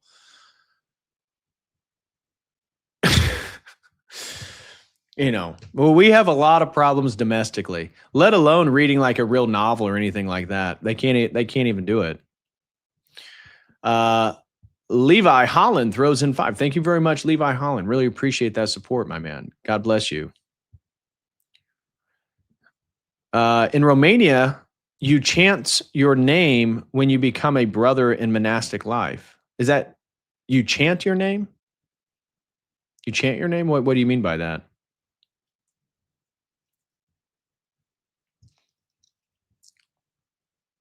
No Face Killer said it doesn't hurt to have a patron saint of someone from the old Bible. Yeah, from the Bible either. I mean, Jay's patron saint is the prophet Daniel. I don't know if you guys have ever gone to liturgy with Jay Dyer. I have multiple times. His Christian name's Daniel. And it's because the book of Daniel is a book that he really loves. So I asked this question at coffee hour after liturgy, and I was told that we pick our saint. Well, you can. I know. I'm not saying you can't. We're just saying that, you know, there's providence related to all this. There's God's providence related to it. I suppose St. George being the one my birthday kind of chooses. That's another great way to find your patron saint, is what saints have a feast day. If you're going to get a saint that's not your birth name, what saints have a feast day that is on your birthday? That's a good one. You know, I share a birthday with Saint Sofrini. If you guys have ever read his stuff, I have a great book of his on prayer. My wife had it. I think she may have pulled it out of my library. Yeah, I think she pulled it out of my library, but it's Saint Sofrini. We have the same birthday. You know, there's other ways. Maybe I'm just a little bit romantic about trying to find providential connections when you choose your patron saint. That's just me, though. My name was chosen by Bapak, a cult leader on the island of Java. Okay. Maybe wouldn't use that name anymore. Yeah, Eric Vigilant says traditionally the priest picks for you. That can be true. That's happened in our church. One of the guys that was brought in just asked for the priest to give him a saint. And in other words, for example, my priest, Father Peter, he chose Peter because he related with Peter's rejection of Christ 3 times with his own life, and he felt sympathetically connected. Peter was a bit of a hothead. He feel like there's like personality connections between him and Peter. And then, so there's useful ways of going about trying to find your patron saint. And I think ultimately it's going to be providential, but realize they're your advocate. You know, like I just got done doing my morning prayers, and in here, you're going to find prayers to your patron saint, to your holy guardian angel. So realize whoever you choose is essentially an advocate for you, because they pray on your behalf. They don't make magic things happen, but they pray on your behalf. So just keep that in mind. Aaron is my middle name. That's all I got. Guess I'm secretly a Jew. I mean, guarantee you put in like Saint Aaron, there's going to be multiple, saints of that name. Jay is supposedly going, okay, yeah, I'll give Jay a raid. Absolutely. I was just chatting with him on Instagram the other day too. He did a great job on the Tucker interview. Did you guys watch Jay on Tucker? I thought he did a really good job. I think, I really love the interviews when people interview Jay, because it keeps him on topic. It kind of streamlines his thought process. And so I thought he did a really good presentation on Tucker. And it was very, very funny to see the Protestant outrage of Jay talking about nominalism, which is just a historical fact. And if you can't connect nominalism to the subjectivistic relationship to sola scriptura and, sola fide, that you are the arbiter of whether you have true faith, you are the arbiter of the true interpretation of scripture. Like, come on, you're just not being serious. Like, you can try to defend those doctrines, as Protestants always do, but what's this idea of acting like nominalism didn't actually have some type of influence on, intellectual history in the West? Of course it did. What are you talking about? What are you talking about? It led to skepticism. Like that is not a debated point at all. What's a good name for someone born on the feast of the Annunciation? Gabriel. That'd be a fantastic one. That's what I would recommend. Paul throws in 5, says St. Gabriel of Georgia helped me get to the church, and I was a former hardcore communist. Well, there you go. If my name wasn't Patrick, I probably would have chose Maximus, just because St. Maximus the Confessor, reading his work, and the first book I bought, this is even before I had gone to an Orthodox church, I bought The Cosmic Mystery of Jesus Christ, read it from cover to cover. And when I did that, it spoke to me deeply, because it gave me the intellectual, very rationalistic framework to open myself up to the mystery, the mysticism of the church. So if I was going to choose one, now obviously I went with St. Patrick. My name's already Patrick. And I already felt a connection to St. Patrick. I love the life of St. Patrick. I've done multiple streams on St. Patrick. But if that wasn't the case, say I had some random name that was non-Christian, some white name like, I don't know, Xander, then I probably would have chose Maximus, because it was St. Maximus the Confessor that was my bridge to orthodoxy. Absolutely. No question about it.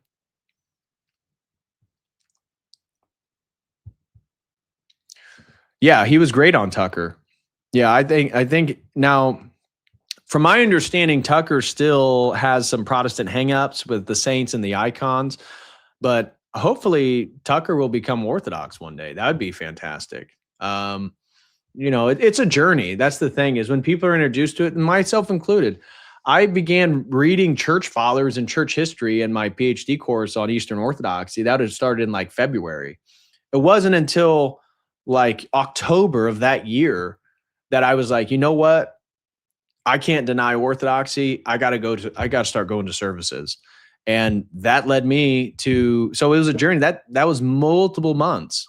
It's basically 9 months before I became Orthodox, or at least a true inquirer, going to services.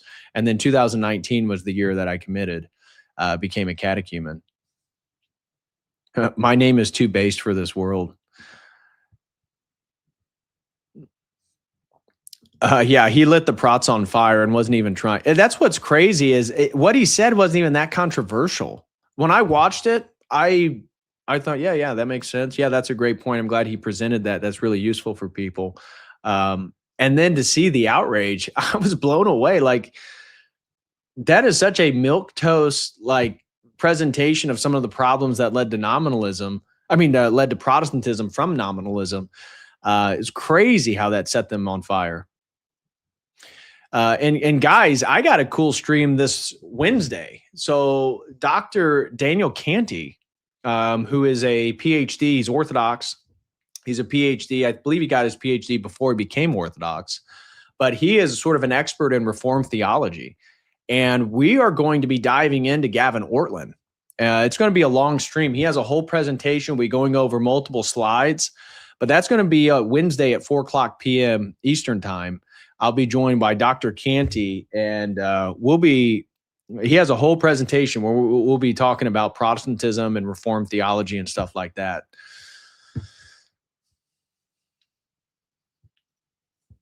Akadis says, I chose the saint whose feast day is my birthday. I think that's a great method. If you're going to go with someone who's not your birth name, go with that. Yeah. If your name is Joshua, stay with Joshua. Absolutely. It's providence, man. It's historical providence. That's how I look at it.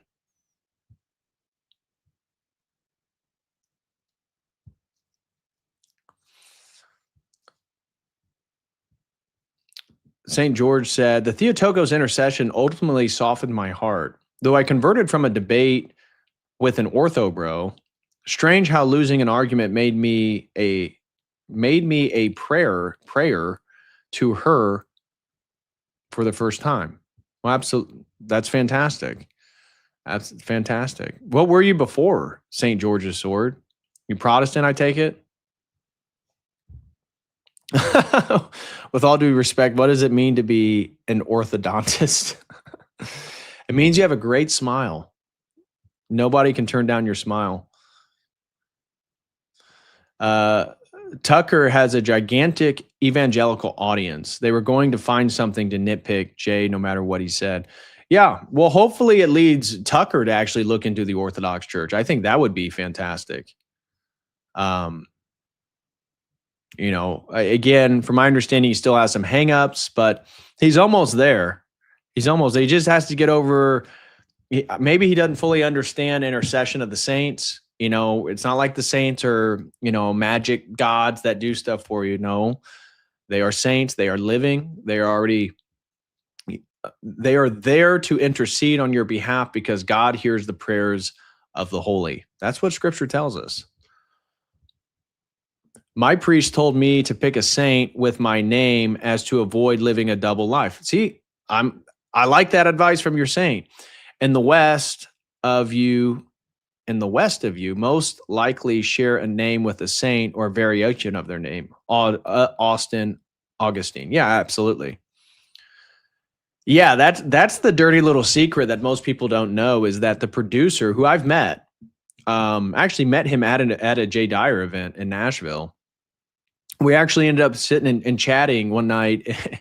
I was with Rachel Wilson was with me, and we met up with I'm not going to say his name because I'm not going to out anybody, but met up with him and a handful of people, and he was the producer with Tucker while he was still on Fox. That was before he left Fox, and he's still the producer. He's an Orthodox Christian. I would imagine when you watch Tucker Carlson, you see those little icons.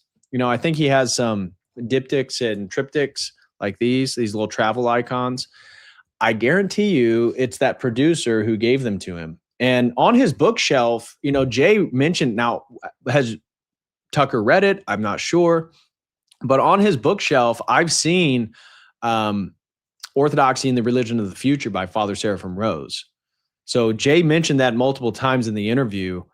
And I wonder if that was put there on his bookshelf or if Tucker has already read it or not. I don't know. Also with Kiridadu,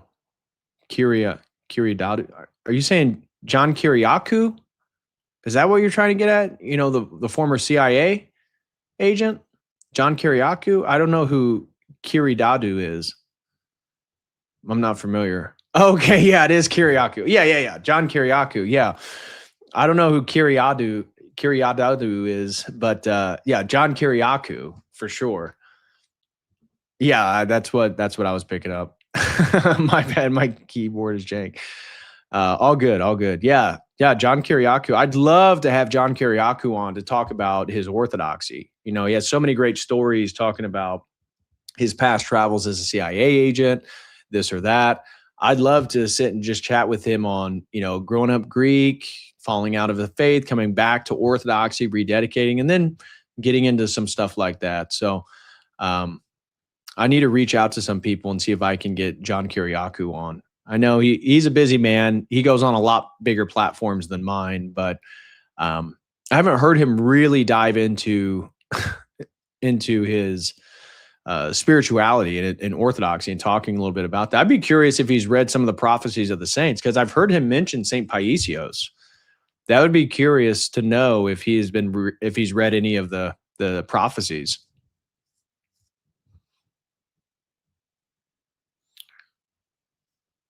He went on a little new Orthodox channel recently. He'd probably be willing. Oh, okay.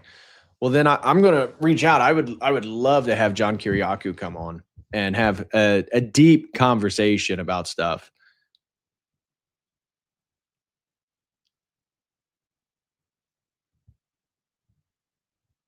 No, not John Pikachu.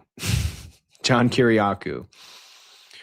All right. Let me just double check everything, make sure I don't miss anybody.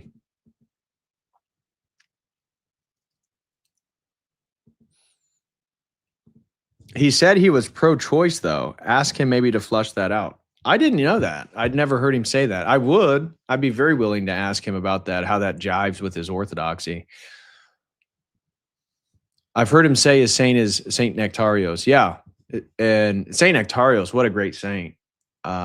If you haven't seen Man of God, the movie, check it out.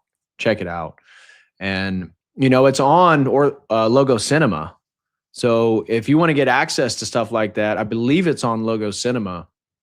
I know they have Sacred Alaska, American Orthodox by Robert Hammond. Oh, you're talking about Tucker is pro-choice? I thought you were mentioning John Kiriakou. I don't think Tucker's pro-choice. No, I think No Faith Killer here. They're talking about John Kiriakou.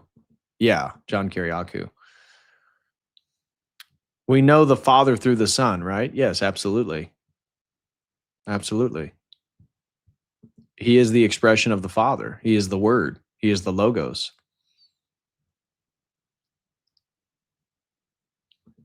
All right, guys. Anyways, I'll smash that like. Thank you all for being here. It doesn't look like. Do you guys have any questions? Any specific questions you want to ask? I mean, feel free. Anything you want to ask me in particular?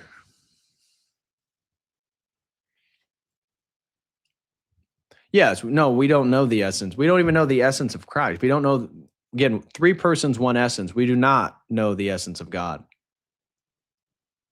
It seems you're avoiding my question. What is your question? What is your question, Carla? Let's hear this. Who is the God of the Orthodox? It's the Trinity, Carla. Who else is the God of the, I mean, what a weird question. Who is the God of the Orthodox? Oh, Carla is a troll. Okay. Well, ban trolls. No trolls in the chat. Not interested. I got her. Carla's gone. No trolls in the chat. It keeps the vibe better. The vibe is better. Would you ever come on a smaller channel to have a chat? Of course. Yeah. Yeah, bye-bye. Sorry. The only paganism allowed in this chat is Thor's banhammer, and she just got it. So, sorry. Sorry, Carla, you're out. That's a Dorta name. Okay. Bye, Felicia. Wine mom. Wine at 11:30. Unbelievable, Carla. Yeah, exactly. Exactly. Who is the God of the Orthodox? Give me a break. The one God, the Father, the Son, Jesus Christ, and the Holy Spirit. Yeah, just read the Nicene Creed, Carla. Just don't spill wine on it. I thought she was just simple. Maybe she is. I don't know. I've been something's gotten into me lately. I've been dropping the ban hammer more frequently. Anybody that, comes on spouting Islam or, God forbid anyone that wants to start posting anti-Semitic things in the chat. I ban them because the AI picks up on everything. Like I've had people from the Andinia plan. I cut that as a clip and posted it. And it's talking about, Patagonia. It's talking about the selling of land in Argentina and the relationship. And I'm being very sarcastic, very facetious. And I couldn't believe how many people couldn't pick up on that. And they're like, I can't believe that you support genocide. Come on, people. It's like the same people that will tell you social media is banning everyone. And then you try to skirt around it through sarcasm and, levity. It's the name them. You got to name them. It's like, come on, dude. You if you get what's going on, you should pick it up. Pick up on the joke. You want to be on the inside or the outside. Emily says, I want to join the Orthodox Church as a French, but my parents will see me as crazy, so I don't know what to do. What should I do? Well, don't not join the Church of the Apostles and your Lord and Savior Jesus Christ because your parents may think you're crazy. I don't think that's a great reason for that. I think they'll understand, especially if they see a transformation in yourself. They see how serious you take it. Like, so many people have dealt with parents not understanding their journey to orthodoxy, but come on. This is about eternity. This is about the truth with a capital T, which is Jesus Christ. This isn't, preference stuff. Yeah, that stream couldn't have been more sarcastic. Well, that's going to be my new angle whenever I bring up, because it seems to skirt the transcript, right? So if you guys don't know, whenever you do a live stream, whenever you upload a video on YouTube, the AI transcripts it immediately and then goes through and tries to find keywords. And then the keywords, they try to contextualize it in some way, and then you can get flagged. or they'll limit the distribution, which is unfortunately something that is all too common that I have experienced. So your distribution gets absolutely hammered. You know, one of the things that my YouTube is struggling with is YouTube won't show it to non-subscribers. So getting my videos out to people who don't already subscribe has been a very much an uphill battle. I've been looking at the impressions. Impressions are basically when your video is on YouTube. When you go on a YouTube homepage, all these videos are presented to you, many of which you're not even subscribed to those channels. Those are impressions. And so the algorithm checks how many impressions, so how many impressions a video gets, and then how many people that start to click on it. That gives you your CTR, your click-through rate. And I cannot get my video in front of people that aren't subscribed to me, like the algorithm. So I'm going to soften the edges for sure. I think sarcasm is probably the best way to do that. Oh, her parents are Muslim? Is that what she said? Emily's parents are Muslim? Yes, Eric, but I can't live by myself right now because I'm 17 and they pay for my study. Oh, okay. Well, Muslim parents are a little different. Well, I would say, geez, if that's the case, do what you can in the context and try to get as independent as you can. Try to get out from under the roof of your parents. Try to finish your studies. Do something like that. Exactly. We got to make Israel greater again. I mean, Israel can never not be great. It can only get greater. And that's what we want it to be, the best. We want it to be better, bestest, best, greater, greatest. That's what Israel is. Oh, my parents are secular / Catholic Christians, but I think they view Orthodoxy as, oh, well, if your parents aren't Muslim, they're not going to do an honor killing because you become Orthodox. I would say go for it. Just talk with them about it. Be serious about it. Just because you're Orthodox Christian, I don't think they're going to stop your study. Now, obviously, none of us in the chat know your context, but yeah. Do what you can. I mean, you're 17, you're a young woman, so do what you can. Kyle, you guys keep confusing me with your jokes. Well, you're gonna have to quit being a slow boy, Kyle. You're gonna have to speed up here and catch up to where we're at. If the jokes are too much, you're gonna have to catch up.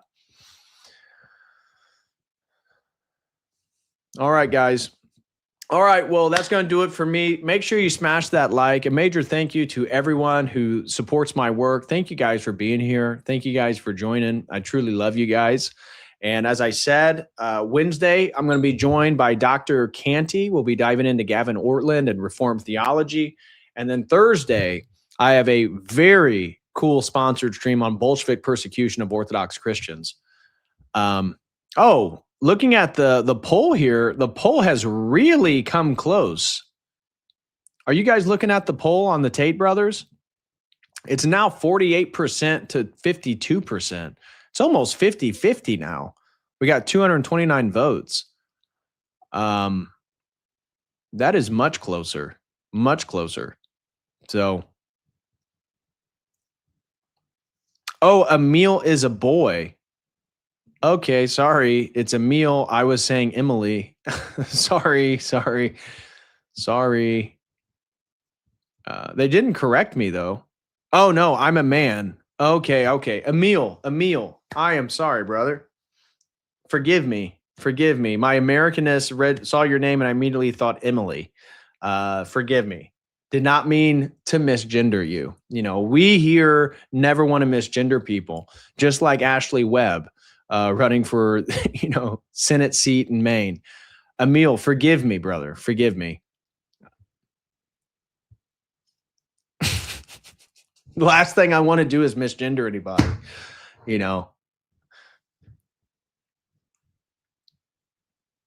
Why do people defend the Tates? Go listen to some of the stuff they've said or admitted to. No, well, we already hit all that stuff. They have some good descriptions of the problems. I mean, you if you're Orthodox, if you're a tradition, you can't avoid that. Their prescriptions, some of the stuff they've done to get their money, yeah, that's another thing. Absolutely. That's something else. But 48%, that is much closer than what it was earlier. All right, let me see. Is there anyone live right now? Let's see.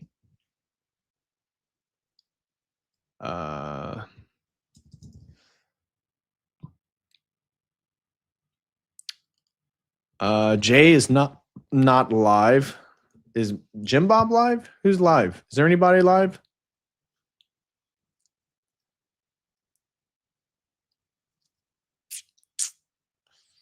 Doesn't look like it. Okay. All right, guys. Well, God bless you all. Thank you all so much for stopping in. Again, major appreciation to anyone who supports my stuff. Don't forget to check out all my new social medias, right? As I mentioned to you guys earlier, go follow me on X. I got a brand new X account. I am totally shadow banned. You can't even find my old one. Let's see how many people decided to follow me over here. We're up to 20. We're up to 20 people. My goal is to try to get that up to 100 by the end of the week. So go follow me over on X. I am now unbanned. I'm verified. You can find me. I can now share all my stuff over there. Go follow me on X. Also, TikTok. I forgot I even had a TikTok, and I didn't even know how to log in, but I got all that stuff figured out over the weekend. So I'm going to start posting some stuff on TikTok. See if it's even possible to get some momentum over on TikTok. I don't know if you guys use TikTok. I know it's they're heavy on the censorship, but follow me on TikTok, follow me on Instagram. All of these I'm going to be using way more in the future. And don't forget, I'm going to be putting articles out on Substack. They'll be totally free. They'll be free. But go follow me on Substack. Maybe I have to make it, I don't know if it's public or not. I got to look into all that stuff. But I'll have articles coming out right when August starts. August 1st, I'm going to start exploding on all those other stuff. What did he get banned for off X? I'm not even sure.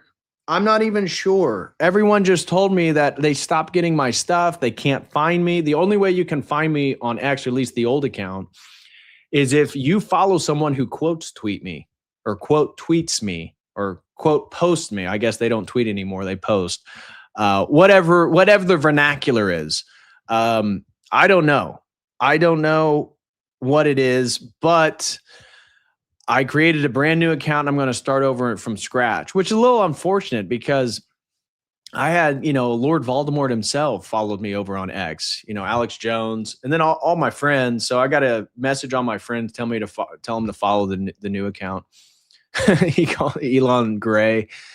Yeah, I called him fake and gay, and all of a sudden no one could find me. Just followed on TikTok. I just saw you and Jay from Clip Farmers. Oh, really? On TikTok? Oh, cool.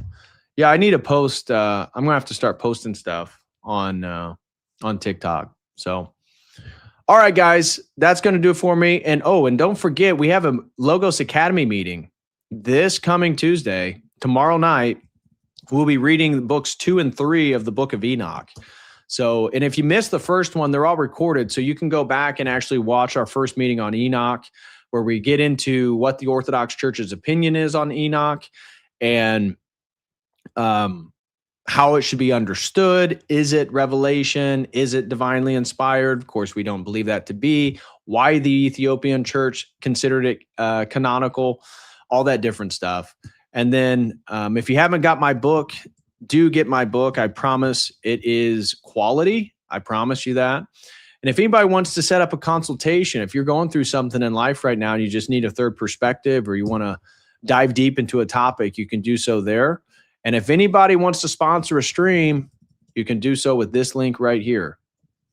Very appreciative of anybody who would want to sponsor a stream. I'll reach out to you and get further clarification. But all right, guys, that's going to do it for me. Have a wonderful Monday. Have a wonderful week. I will see you. I'll see everyone in the Logos Academy. I'll see you tomorrow. Everyone here, I'll see you Wednesday with Dr. Daniel Canty. And then Thursday, we'll be doing a deep dive into Bolshevik persecution of Orthodox Christians. Darth Grumpy Dad says, I have Enoch loaded up to go over after the stream. Well, excellent. Excellent. We have the convo. Darth Grumpy Dad, by the way, I will never out people's names. I'll only use their handles, but been a supporter.